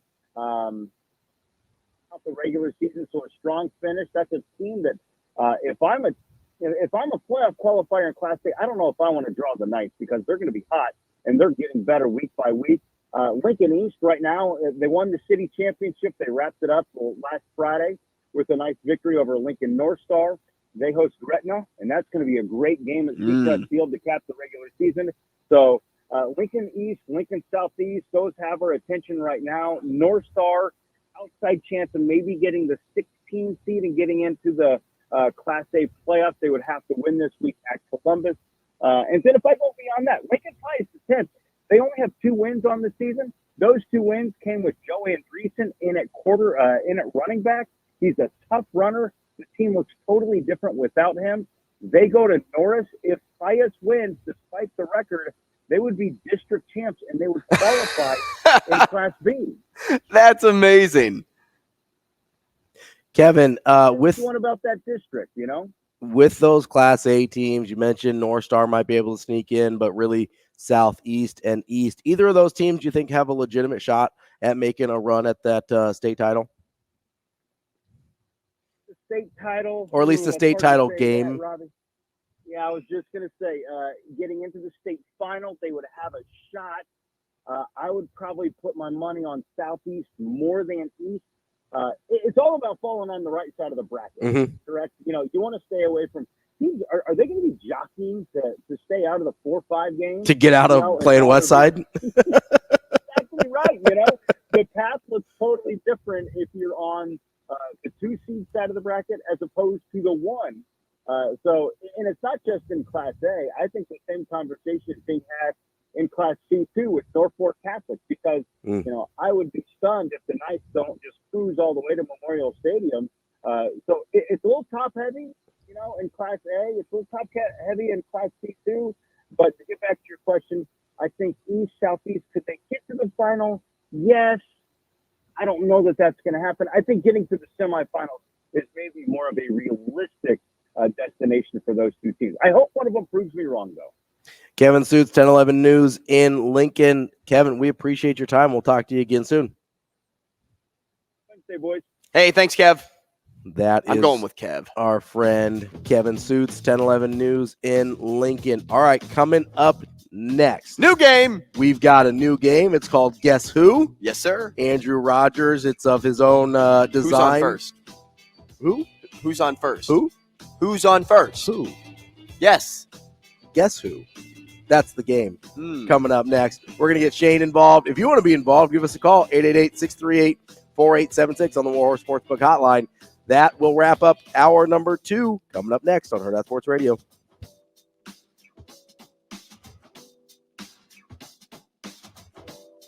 Wrapping up hour number 2 here on Hurrdat Sports Radio. I'm Ravi, Lulla, Andrew Rogers here with me. Shane Schillerberg in his little tree house over there producing the show. Snoopy's doghouse. It is, yeah, Snoopy's doghouse. We are about to play a game that Andrew came up with, and it's brought to you by our friends at Dingman's Collision Center. They have 4 great Omaha locations, in business for over 25 years, and first place Best of Omaha for 18 years running. They work on all makes and models because they invest in the latest technology to stay up to date, family owned and operated. And the best part is they give back to the community with every car repaired. Go to Dingmans.com for more information. Andrew, take it away, my friend. We are playing Guess Who. Who? Who? Like is the on owl? first? No. Oh, okay. Who are you? Who? That's what we're playing. Guess Who? Listeners can play too. So if you'd like to give us a call on the Warhorse Sportsbook phone line, is that the way to properly I say hotline, but phone line Hotline? works as well. 888-638-4876. That's Are we still correct. running that number? As far as I know. Give us a call there.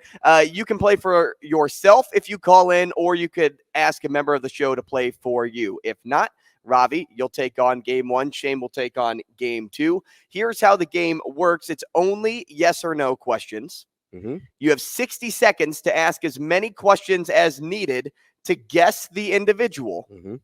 And you get 1 guess after the buzzer. I assume this is a sports-related individual. Could be. Could be somebody could else. Be anybody. Could be anybody. It's just Guess Who. Okay. All right. Here Are we you go. cool with that? Yeah, I don't care. Let's do it. All right. Let's go to the phone. Trent on line 1. Pot him up. Trent, good morning. Oh, good morning. How are we doing? Hey, good. We're playing Guess Who, Trent. And here's how the game works. So you can either play for yourself or you could have a member of the show play for you. I'm excluded because I know the person. He's running the you show. Choose either Ravi or Shane. Here's how the game works. You can only ask yes or no questions. You have 60 seconds to ask as many questions as needed to guess the individual, and you get one guess after the buzzer as a bonus guess. Does that make sense? Yeah. Okay. So as an example, just so that we can get through it, Mhm. I'm going to give everybody the answer off the top. Okay. Say the person is Derek Jeter. Okay. Okay. So your questions as you're asking would be like, is it a politician? I would say no. Is it an athlete? I'd say yes. Is it a male? I'd say yes. Does that make sense? You're trying to get to the person based on asking certain questions.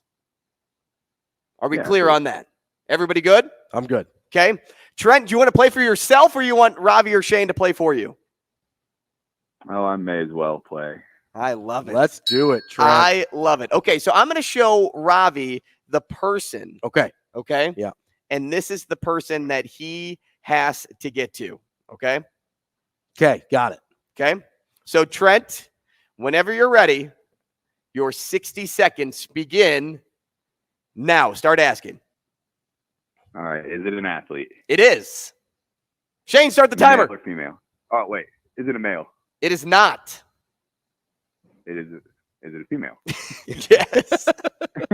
Could have been like Seabiscuit. You don't know. Come again? All right. Okay. Is it a individual sport or individual sport athlete? No. Team sport athlete? Yes. Okay. Is it basketball? No. No. Uh-oh. Come on, Trent. Come on, Okay. Trent. 20 seconds. All right. Is it tennis? No. Is it does it have to do with a ball? Yes. Is it volleyball? No. 10 seconds. Is it softball? No. Oh no. Oh no. And time. Oh, Trent. All right, Trent, you get one guess, and you didn't really get very far. Guess any No, I female didn't. athlete. All right. I hope he just pulls a rabbit out of his hat right now. Megan Rapinoe. Wow, Oh. pretty close, but Right no. sport. Right sport. No, it was Mia Hamm. Oh no. You were all over the sport. Unbelievable, Trent. Can't give you the prize, but I want to play this game. Terrific effort. But since you are the first person to call in for the new game, I'm going to let a member of the show play for you to try to get you a gift card. We're going to give you redemption, but you can either have Ravi or Shane play for you. You know what? I want Shane. Shane! All right. I was kidding. I didn't really want to play. All right. This is who Shane has to guess. Oh, okay. Okay. This is a tough one. Shane, I think you can do it, though. You have 60 seconds whenever you're ready to start the timer. Ravi has backup time over here in case you don't want to multitask over there, because I know that can be difficult sometimes. Okay. Are you ready? I guess so. Okay, your 60 seconds start now. Male or female? You got to say yes or no questions. Male. Yes. Do they play football? No. Do they play baseball? No. Do they play basketball? No. Do they play soccer? No. Are they a NASCAR driver? No. So they don't play. Do they play sports? No. Dang it. Are they a movie star? Yes.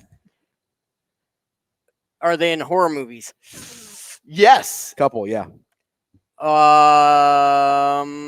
Well, this is tough. Are they under 30? No. Are they under 40? No. No. Are they under 50? No. Is it Robert De Niro? No. Is it Al Pacino? No. Is it Brad Pitt? No. Is it man, this one's 15 seconds. do they wear glasses? No. Sometimes, I guess. Mostly no. Johnny Depp? Is No. it Johnny Depp? No. Is it man. All right. Time. Get one more in. One more question. Okay, so Is it? You have one guess. I'm giving him a question and Oh, a okay, guess. okay. Question and a guess. Are they in sports movies? No. Not primarily. There might be one there in a deep cut, but not primarily. They're not known for sports movies. That's awesome. Give me your guess. Jeez Louises. Is it it's not going to be, but is it Kurt Russell? But he's not him. I don't know. It is not Kurt Russell. The man you are looking for is Kevin Bacon. Oh, Kevin Bacon. Oh, wow. Sorry, Trent. Yeah, Trent. That was tough. 0 for 2, Oh, good. Trent. That's a tough one. It is. But This is a sports show, isn't it? oh, shots fired. Sometimes. Shots fired. The guy who couldn't guess soccer is now firing shots. I knew it was soccer the whole time. I just wanted to eliminate everything. Trent, we appreciate the call, man. Thanks for playing. Wait, we have time. We can do one for Ravi real quick. You want to do one with Ravi? Let's do one with Ravi. For Trent to win. Ravi, get in there. All right, let's do it. Trent's like, I want free money. Give me some gift cards to Hurrdat Sports Bar and Grill. Okay, I have one loaded up for Ravi. Ravi, you weren't like peeping my search No, bar, I'm were not. you? I'm over here. I'm eyes ahead, eyes forward. Okay, Shane, this is who we're doing. Can you see my screen from back there? Use your glasses. You can't see it? Okay. All right, whatever. That's fine. This is who we're I doing. can't see it. All right, you're playing for Trent. If you get this right, we'll give Trent, I don't know, $10, $20 gift card. What do you Let's want? do Ravi? 25. Oh, I guess we're giving Trent a lot of money today. Balling. We're balling Right. today. I love it. This is coming out of Ravi's wallet. Trent, Whoa. 60 seconds. Maybe we can get 1 out of 3. Maybe it's like the Diamondbacks and they steal game 3. Here we go. All right. Your 60 seconds start now. Is it a male? Yes. Is it an athlete? Yes. The Rock. No. Is it a professional wrestler? No. Is it a driver? No. Okay. You're going to go off on the wrong track. He was once an athlete. Okay. They are retired? Yes. Okay. Do they still work in sports? No. Did they play baseball? No. Did they play football? Yes. Football.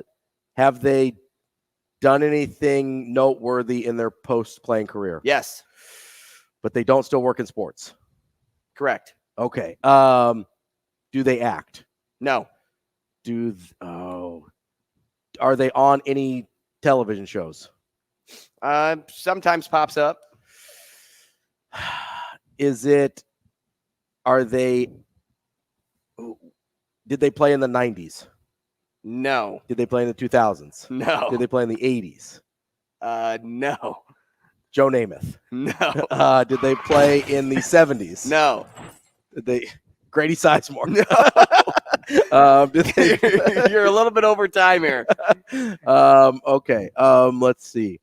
So I'm gonna have one more guess. We'll do one more guess here. Yeah, I'll give you a question and a guess. Okay. So they played football. They didn't play in any of those decades that I mentioned. So it's either really old or really young. Not an actor. Famous post-career. Occasionally pop up on television shows. Are they a quarterback? Former quarterback? Yes. Okay. That's it. That's all you get. And you're not going to get it because you went the wrong way. You went left when you should have went right. Tim Tebow. No. The man you were looking for is Tom Osborne. Oh gosh.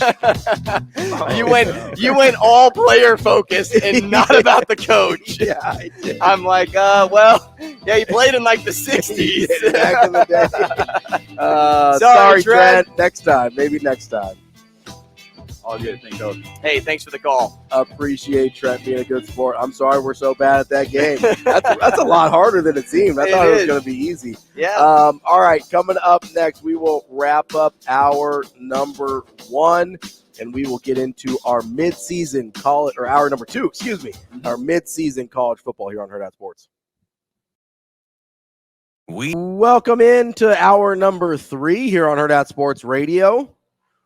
We are live on AM 590 ESPN Omaha, ESPN Tri-Cities, and for our 9 o'clock hour, KFOR in Lincoln. I'm Ravi Lulla. Andrew Rogers here with me.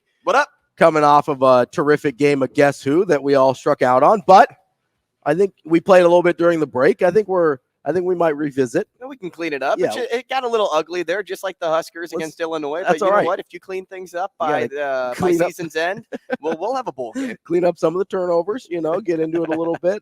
No, we feel good about it.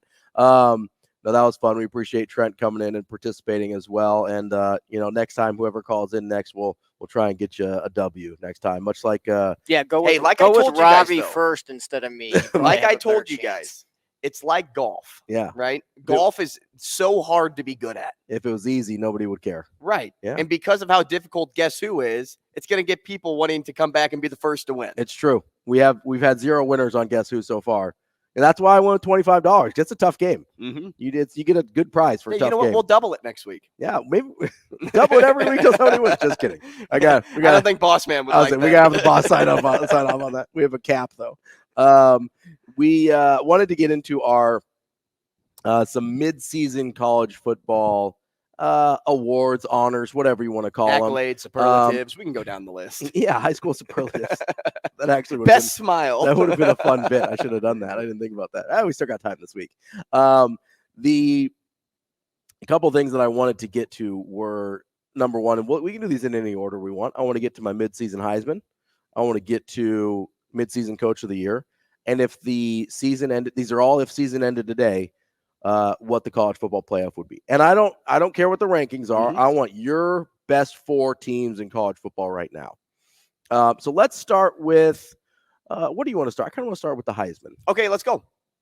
This one's pretty easy for me. You're going Michael Penix. I'm absolutely going Michael Penix. He's the favorite right now. By far the best player on, I think, the team, a team that has, I don't know if Oregon's the best win of the season, but that's one of the best performances of the season, I think.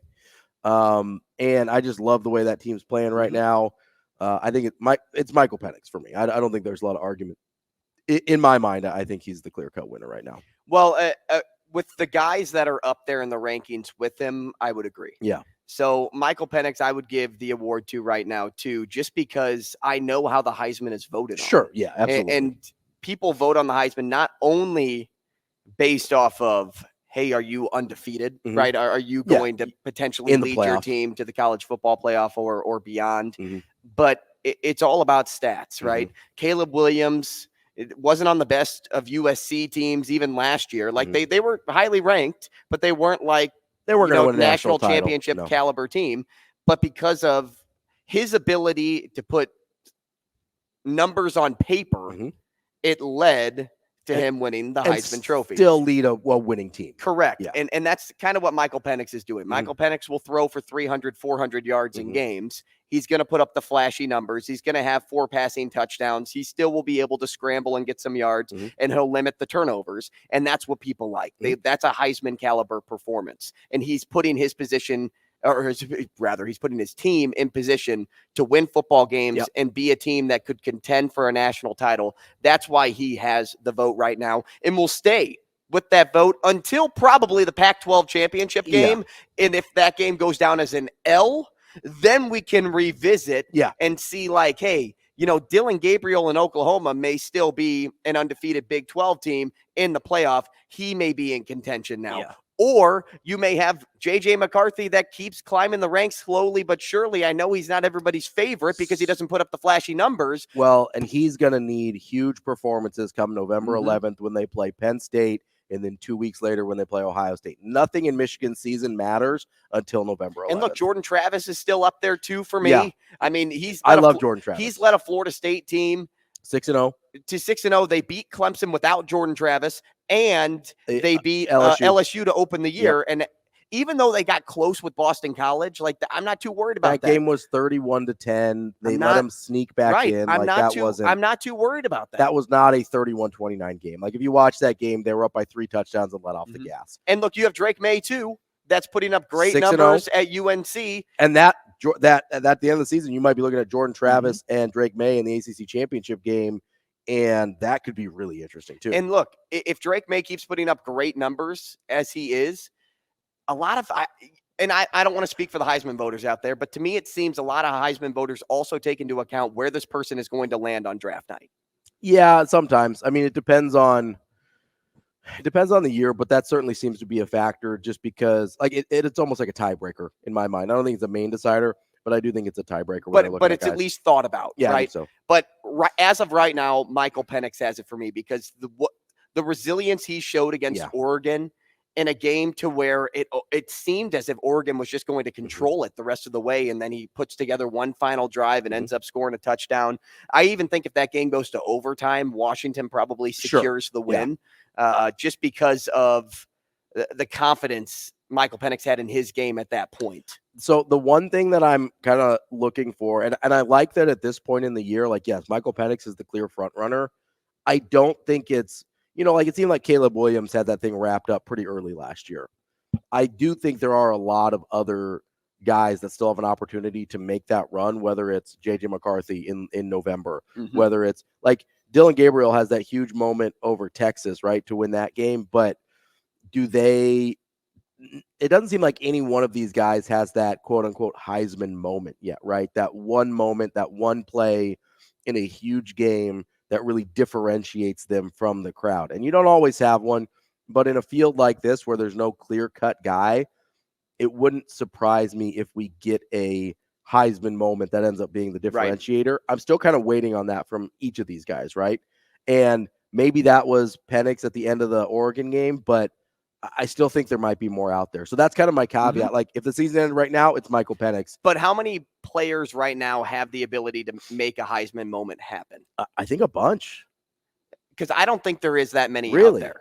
I think based on the names that you see at the top of the chart and where they're listed with current odds, I don't think a Heisman moment, even if somebody were to have one, is there to overstep what Michael Penix has already done this year. That's because I also think too, if Bo Nix and Oregon would have won that game, Bo Nix right now would be the favorite to win the he Heisman. very well could be. And so maybe that is just the early season Heisman moment. Dylan Gabriel and Oklahoma, who in the Big 12 do they really play outside of Texas? Yeah, so they're going to have to. And Dylan Gabriel led a touchdown drive to win that football game. Drive, yeah. But I still don't know if that was bigger than what Michael Penix has already done. You look at JJ McCarthy, and I don't know if he has the offensive stats to compete with the other guys at the top. Not unless he has these incredible games against Penn State and Ohio State at the end of the year. You have Jaden Daniels, who already has an L on his list. Two L's. I'm sorry, two L's so, on his list. So that doesn't make a whole lot of sense to me. I don't think he's in there. Jordan Travis could. Yeah. He's probably the next guy in line. I think you've got Duke this week, who's a top 20 team. You've got probably North Carolina down the road. And then you have the ACC championship game. Yeah. And then you have, Drake May, and then it's Bo Nix, Caleb Williams, Carson Beck, and Carson Beck will not do it. No. And then down the list, unless Drew Aller somehow, some way goes crazy, it's not going to be him. The only guy I really see being competitive to Michael Penix right now is Jordan Travis. But I think Penix will keep the edge because the Pac-12 isn't very strong. They will have Oregon State later on, and I don't want to knock on Oregon State because they've been a really good football team. Yeah. But all in all, it's kind of like the ACC. There's ranked teams, but I still think Washington's better. There's ranked teams, and I still think Florida State's better. Yeah, I think Washington's schedule the rest of the way out is better than Florida State's. I'm checking right here because I'm trying to remember who they've played or who they've got left. So they've got USC left. That'll be a big game. They've got Utah left. That'll be a big game. If Cam Rising's playing. Even without, they're still in the top 15. I mean, right. And then they've got Oregon State, which is top 12 right now. So they've got 3 ranked teams left on the schedule. Now, to your point, and they've got Washington State at the end of the year, which is a good team. They're not currently ranked. But to your point, the only sexy team left on that schedule is USC, right? There's not a lot of sexy, big marquee matchups left, even though I think like Utah's really good. Oregon State's really good. Washington State's really good. None of those are really like big, sexy games. Now, I also think this, though, because Bo Nix didn't play bad. No. Right? If Bo Nix were to win out, somehow squeak into the college football playoff and beat and have a Heisman moment in the Pac-12 championship game, Bo Nix could sneak back into conversation. He could easily be a finalist. Oh, yeah, for sure. If Oregon wins out and Washington stumbles at some point, because I do think Washington needs to go undefeated for Penix to win the Heisman. That wouldn't shock me. I would agree with that. I think they need to go into but looking at Jordan Travis, he is I think in a worse spot than Penix schedule wise, because the last ranked team currently on their schedule is Duke this week. Then you've got Wake Forest, Pitt, Miami, which is a marquee game, but not a ranked team, and they've struggled of late. North Alabama, which is whatever. Yeah, the sloppy one. And then you've got Florida, who, again, marquee game, rivalry.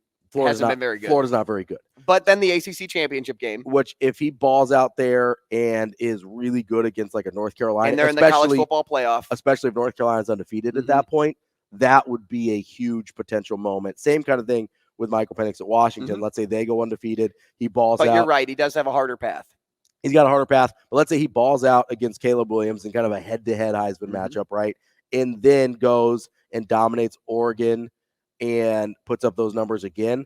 It's Penix's to lose right now. And I think that's where we settle. It's Penix's now. It's Penix's then. Yeah. Right? Because the whole point of this was who's the Heisman now? Right now, it's still Michael Penix. Absolutely Michael Penix. The only interesting conversation is what happens the rest of the way, because clearly right now it's Penix.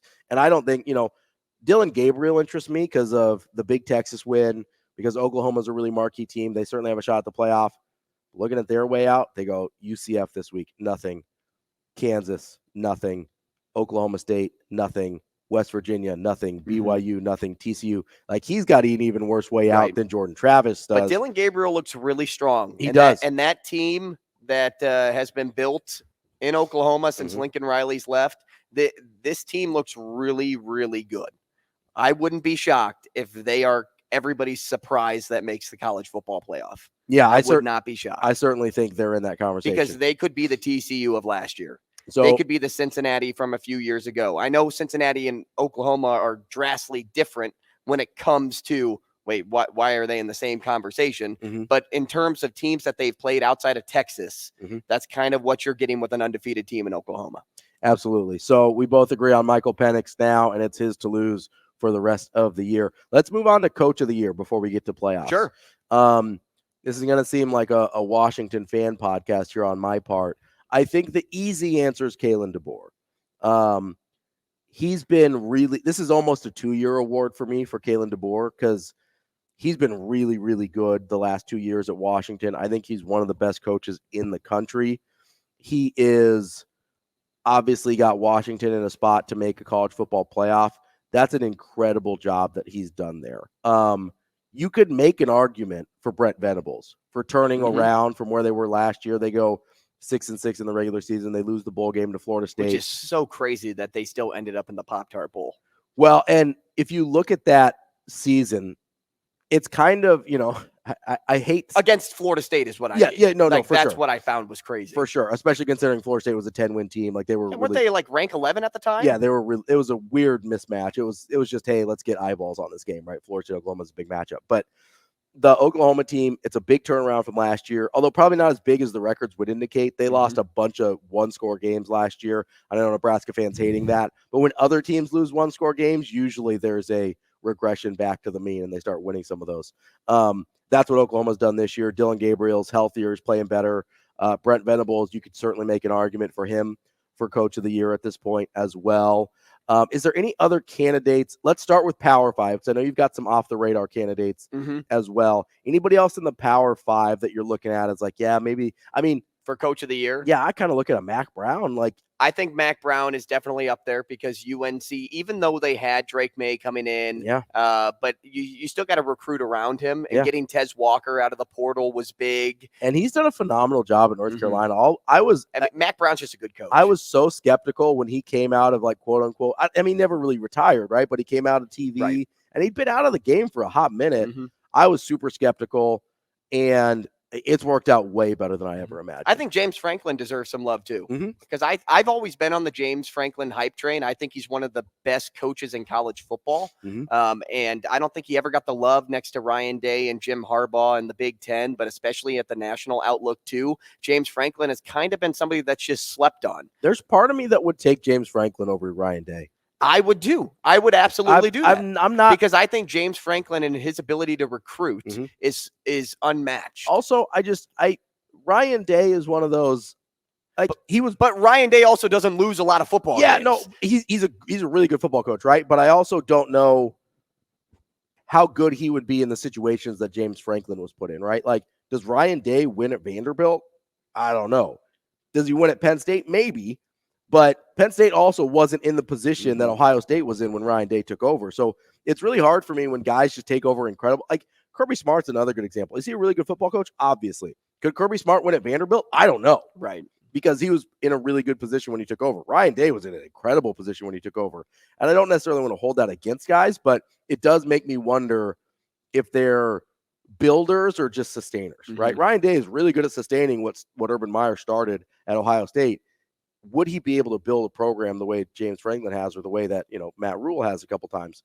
So those are some interesting names. Who are some of the off the radar names that you're thinking of for Coach of the Year? Well, the one I love is Troy Calhoun Over at Air Force. I think Air Force's head coach He's doing a great job. Is number one on my list, even for Coach of the Year. Sure, because look at what he's been able to do since 2007.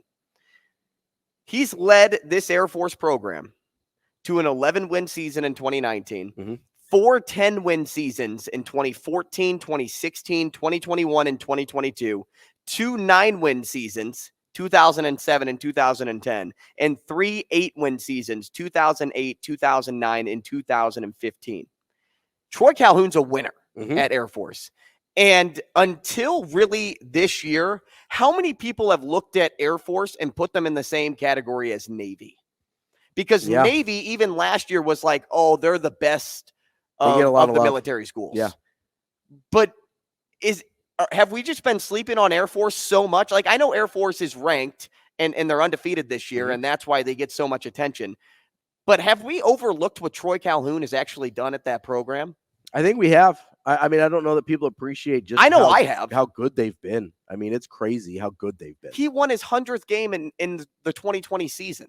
So he was there for 13 years and won his 100th game. Yeah. How many coaches do that? Not a lot. Not many. No. And he's probably going to die at Air Force. That's how good of a coach he is. He might be. And it's, there's a part of me that wishes he would get a shot at a bigger school because he's been so successful. I don't even know if he wants to leave, but he's been so good at Air Force. You almost wish that he would get a shot at a bigger school to prove himself. But again, who knows? Maybe he doesn't want that.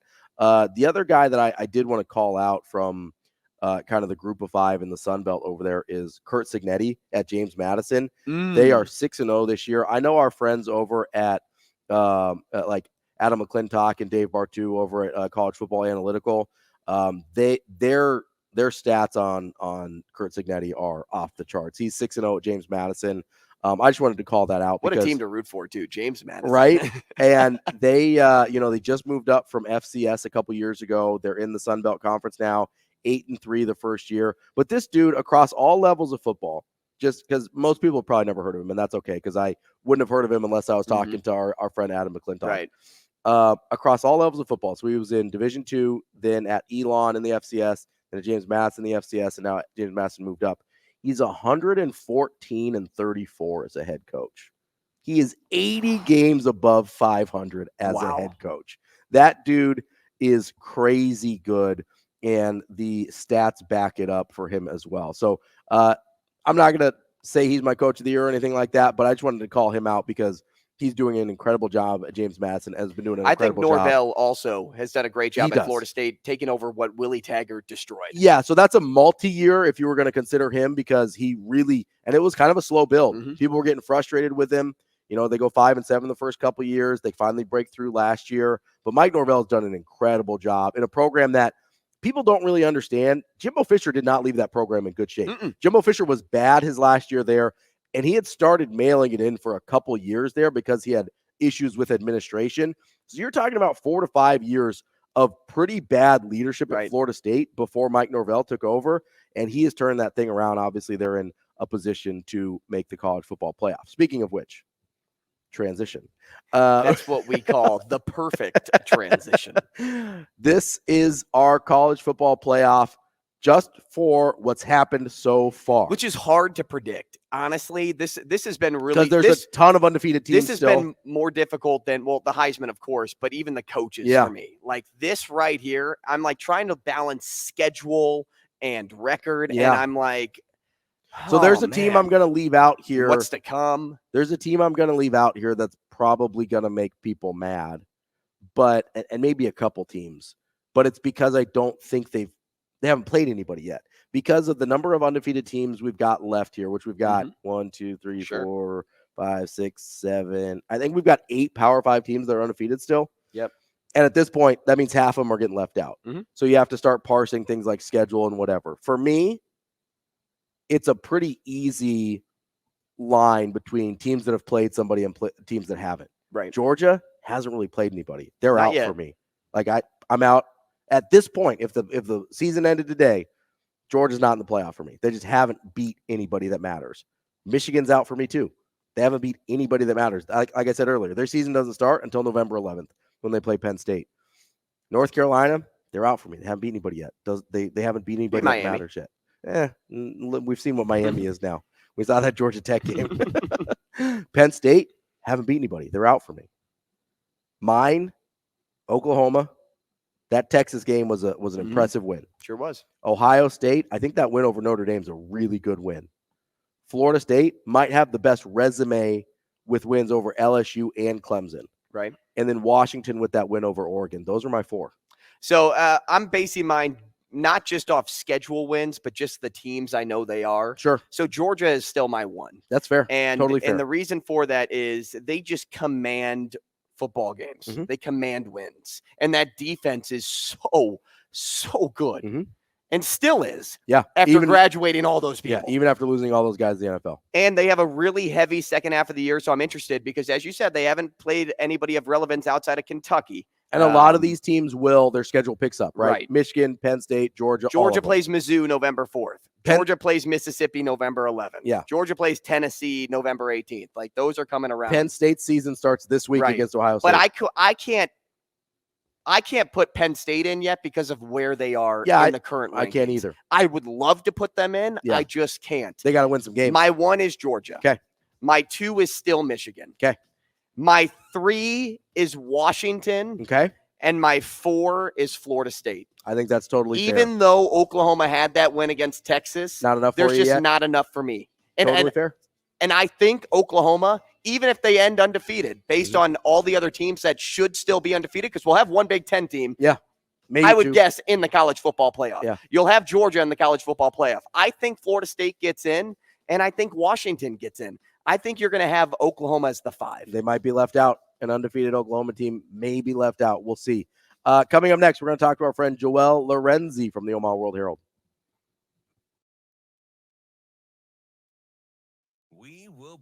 Welcome back to Hurrdat Sports Radio. I'm Ravi Lulla. Andrew Rogers here with me as well.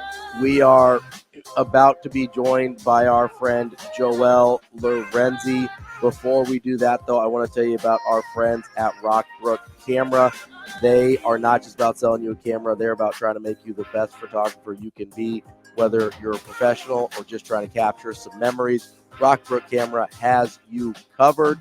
Latest technology and support after the sale. You can trade in your old gear to upgrade or try out their extensive rental section as well. rockbrookcamera.com, or you can see them at 168th and Center in Omaha, 70th and Pioneer in Lincoln. Joining us now is our friend Joel Lorenzi from the Omaha World Herald, shortly soon to be a Thunder beat writer for the Oklahoman. Joel, what's going on, man? What's going on, guys? Good to talk to y'all. What up, Joel? It's good to hear your voice, man. Man, it's been a minute, Andrew. It has. It has, man. First off, I want to openly say, I know I've already told you this on social media, but man, congratulations on taking that next step. You've been unbelievable here in town covering Creighton, and like, I know I've been short-lived here, so I can't touch on the other Creighton writers that either have been with the Omaha World Herald or beyond. But I mean, the work that you've done is unmatched, and I know your goal has always been to get to the NBA. So kudos to you for getting there so fast. I appreciate that. It means everything. Hey, let's talk about that move, though. Yeah. Because OKC is just making headlines, right? And I was kind of on the OKC train a little bit last year because of what they've been able to accomplish with such a young team. But let's just talk about their trade capital for a hot minute. Like you gotta think this, Joel, too, right? That they have set themselves up for the brightest future of any NBA team. No doubt. And I'll give you your credit. You were on that train. I don't think I was so high on him last year, especially because, I think it was hard to at the start of the year. I'm not sure everybody thought J-Dub would be as good as he already is. Mm-hmm. Chet wasn't available, so it was like, what would the team look like? Maybe people didn't expect, a certain leap from Giddey. And then obviously Shea Gilders, as good as he was and is, first team All NBA probably would have been far fetched a summer ago, right? Oh, yeah. They're more than ready to take that leap and are definitely. I think they're the overwhelming, consensus pick for most promising young core. And in terms of the draft capital and everything they got, I can't say I'm surprised. Like Sam Presti, this dude is widely regarded as a genius, and for the right reasons, man. Like this would be the second time, assuming this thing plays out how I think it'll play out. This will be the second time he's created almost like a dynasty. I mean, I think those early 2010 Thunder teams were basically a dynasty. I mean, it had 3 MVPs, right? Even if people didn't realize. And I think I don't know if the team has 3 MVPs, but they really got the pieces to cook up something special, man. And I think they're set up to where they could really pay all these dudes that matter. And are, like you said, with all the draft capital, they're a trade away from really convincing people like, they're a contender. Joel, I'm a little jealous because you've got a couple of guys that are some of my low key favorites in the league. I've been really high on Chet Holmgren. I'm really excited to see him in his first NBA season, and I've always really low key liked Josh Giddey too, who doesn't get a ton of love, but I love the way that dude plays basketball. So I'm a little jealous on that front.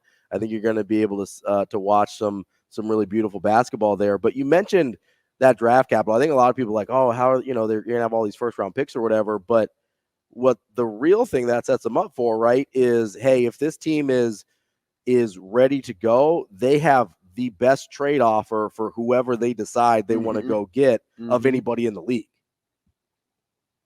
No doubt. And I think they got so many rotational pieces now. I don't know who you would get off if you want to get off of anybody. I guess, what pieces they have when it comes time to trade. I don't know that they'll do the trade this year. It might happen next summer or the following year. I think Sam Presti knows that window is probably closing in. But, it depends on who's in their rotation because think about the guys that, like who would you envision when they become a contender, like being on that team still? Like, you got Shea, you got Josh Giddey, Chet Holmgren, Lou Dort, J-Dub.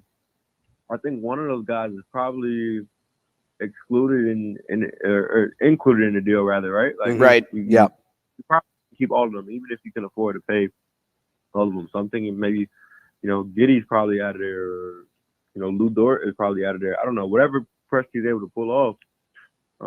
So it'll. I think that's the challenge ultimately down the line is, who you decide to part with, and obviously I don't think in nowhere, shape, or form I don't think it would be Chet, but now the minutes matter in terms of they have to see what the new look Thunder look like because even though they're only factoring in Chet moving forward in terms of the way the basketball looks from last year to this year, that's a huge difference, man. And you have to see who them now and what lines work best. And I think that'll end up producing the division and saying, okay, like Presti will see then like, okay, this is who has to go, and they'll have the best package in the league for sure. Hey, when you envision a trade, this is purely hypothetical, but is it like you go after KD and bring him back, like a guy of that age, or do you go after somebody younger that's currently a star in the league? No, I couldn't do it, KD. If it was me, I would think that was crazy. So then not only would the package probably, I think Presti is too smart to take whatever asking price Phoenix would have for KD, because I think whoever has KD in their possession, even when he's 35, 36, is going to probably be asking for a package similar to what Morey is asking for Hart. It would be kind of crazy. He's obviously a better, a more pluggable fit anywhere right now to me. But yeah, like I think you go younger. I think you go somebody who is 30 or younger, probably not over 30. You want to catch somebody somebody who really can change things around. I think if they want to be a championship team, is Shea, as good as Shea is, first team All NBA, is he first option on a championship team right now? Will he make that leap to become the guy who be like, okay, I could be the best player on a championship team? Or do they have to find somebody better than him? And if that's the case, I'd say there aren't even 15 players better than him right now. So it's going to be hard. How many of them are young enough to where you feel comfortable trading and building with them in the long run? Joel, before we let you go here, I want to switch gears and talk about the team that you still technically cover, the Creighton Blue Jays. They were ranked number 8 in the preseason AP poll. I guess just your reaction to that. That seemed about right to you? I know some people, myself included, think that there's a chance they could be even a little better than last year. I don't know if that means they go to a Final Four, but I think during the regular season, at least, they could be consistently a little bit better. What were your thoughts about where they were ranked and where you think this team can be this year?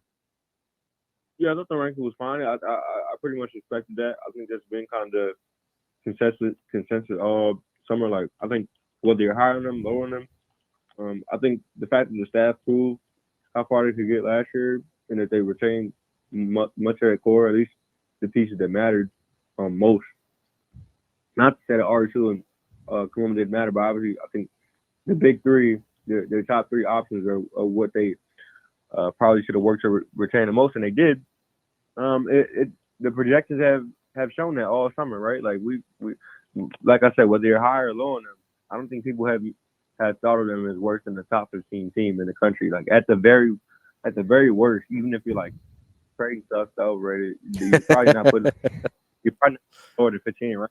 So 8 was to be expected, man. Like, do I think this team? Like, I don't know if I'm as high on this team as I was last year's team at this time, right? Like, I think between the collective buzz and what their starting lineup looked like I think going into the season, I was more but I will say I'm not mad at people for being bullish on this year's team and where they can go. And they're a good team, man. They're really damn good. And I'm higher on Atlas this time around than I was when he first got here. So that is our friend Joel Lorenzi. Joel, we really appreciate all the time you've given us. Kind of as your time here in Omaha is coming to an end. Best of luck down in Oklahoma City, and legitimately congratulations on kind of being able to follow your dream and cover an NBA team. Thanks, Joel. I appreciate it. Much love, guys. See you, man. That's Joel Lorenzi of the Omaha World Herald, soon to be of the Oklahoman. Avarie Howard of Hurrdat Sports will join us next. We will be back. We are wrapping up the show here on a Wednesday on Hurrdat Sports Radio. Before we get to our friend Avarie Howard, I want to tell you about our friends over at Alumni Hall. Alumni Hall is the go-to place for Husker fans to get all of their gear. Anything you want, from gear to accessories or gifts or tailgating needs, Alumni Hall has you covered. Of course, you can earn cash back with their Hall Pass rewards. 2 great locations in Lincoln, P Street, downtown, and South Point Pavilion, or anytime at alumnihall.com. Alumni Hall, where Husker fans shop. Now, we're joined on the Warhorse Sportsbook Hotline by our friend Avarie Howard of Hurrdat Sports. Avarie, how are you this morning? I'm good. How are you guys?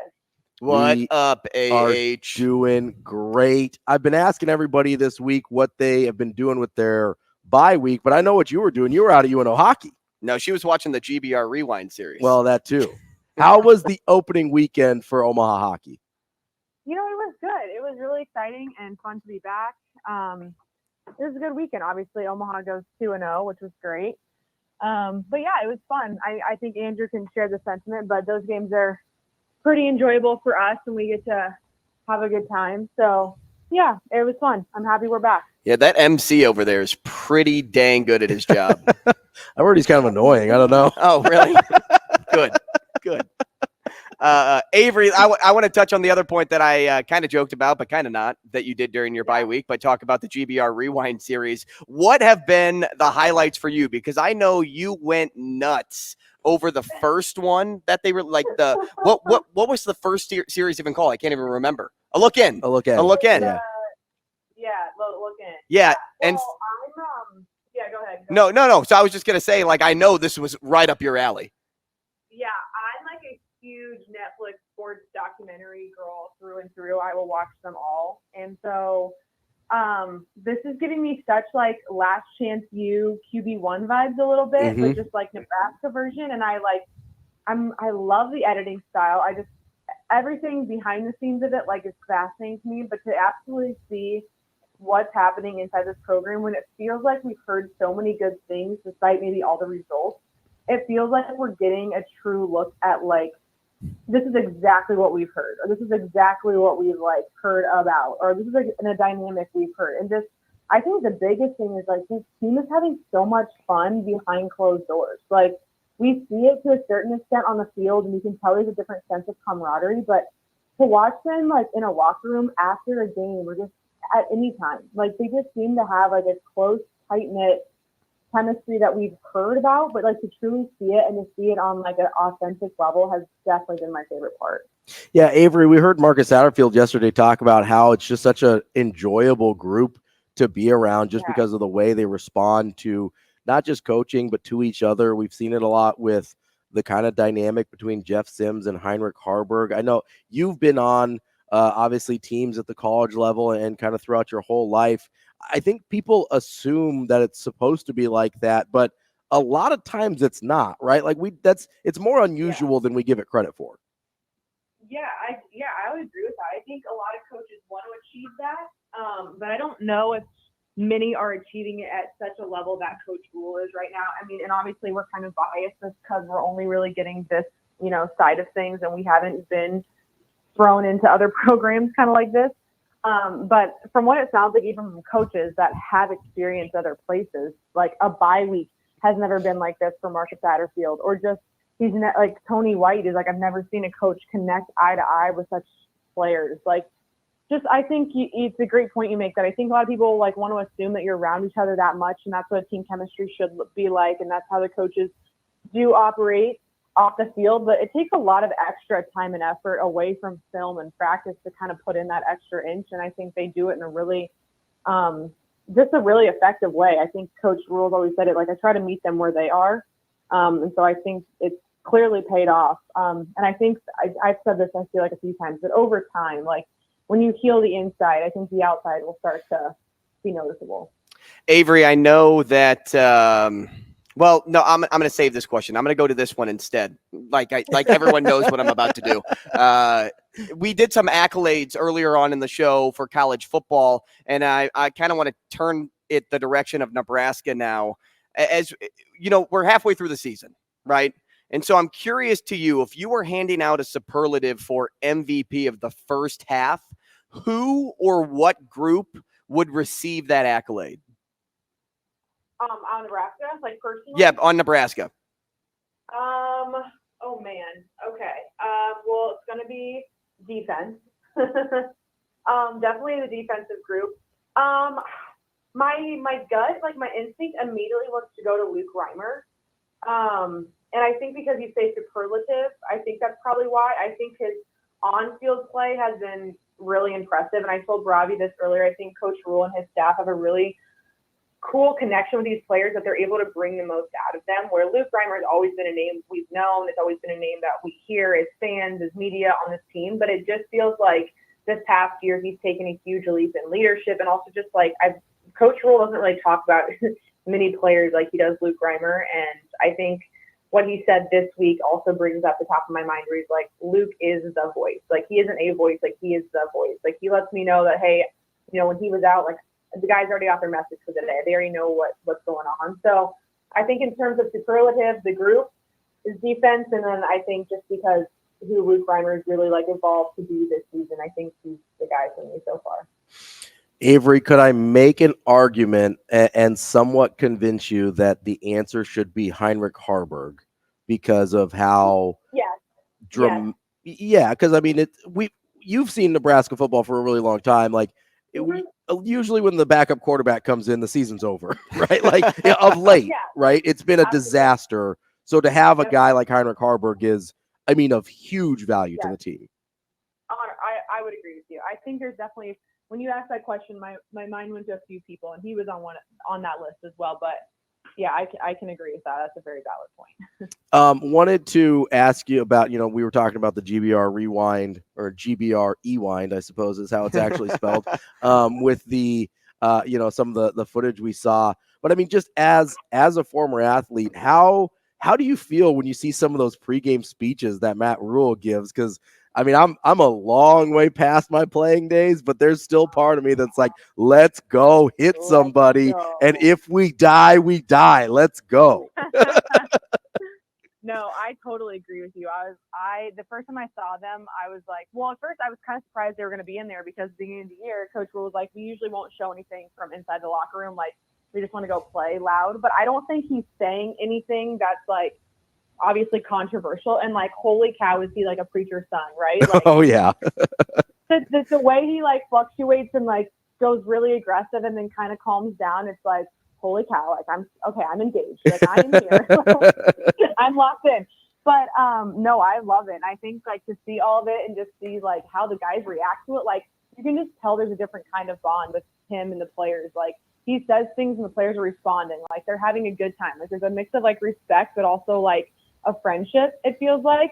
And also, I didn't get to mention this earlier, but I feel like the really cool piece, and I don't know if you guys have already spoken about this today, I think you have, but Coach Sat talks about how great of a teammate and leader Jeff has been. Like, he's seen it visually in these videos. Like, visually, he's having a good time. He's still giving pregame speeches or postgame speeches. Like, he was the first guy to speak up after the Colorado game. Like, just little things like that. I think I also enjoy getting a little glimpse of, and rightfully so. Like, none of us actually need to see this. Like, right? Like, this could all stay to them. Yeah. So I think to have that insight and like to truly have evidence of everything that we're hearing on a week-to-week basis is pretty cool.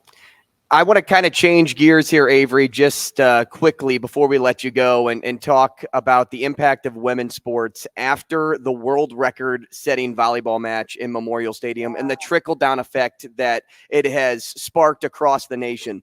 Do you think women's sports was in need of events like the volleyball day and what took place at Kinnick this past weekend to showcase the popularity for the growth purposes?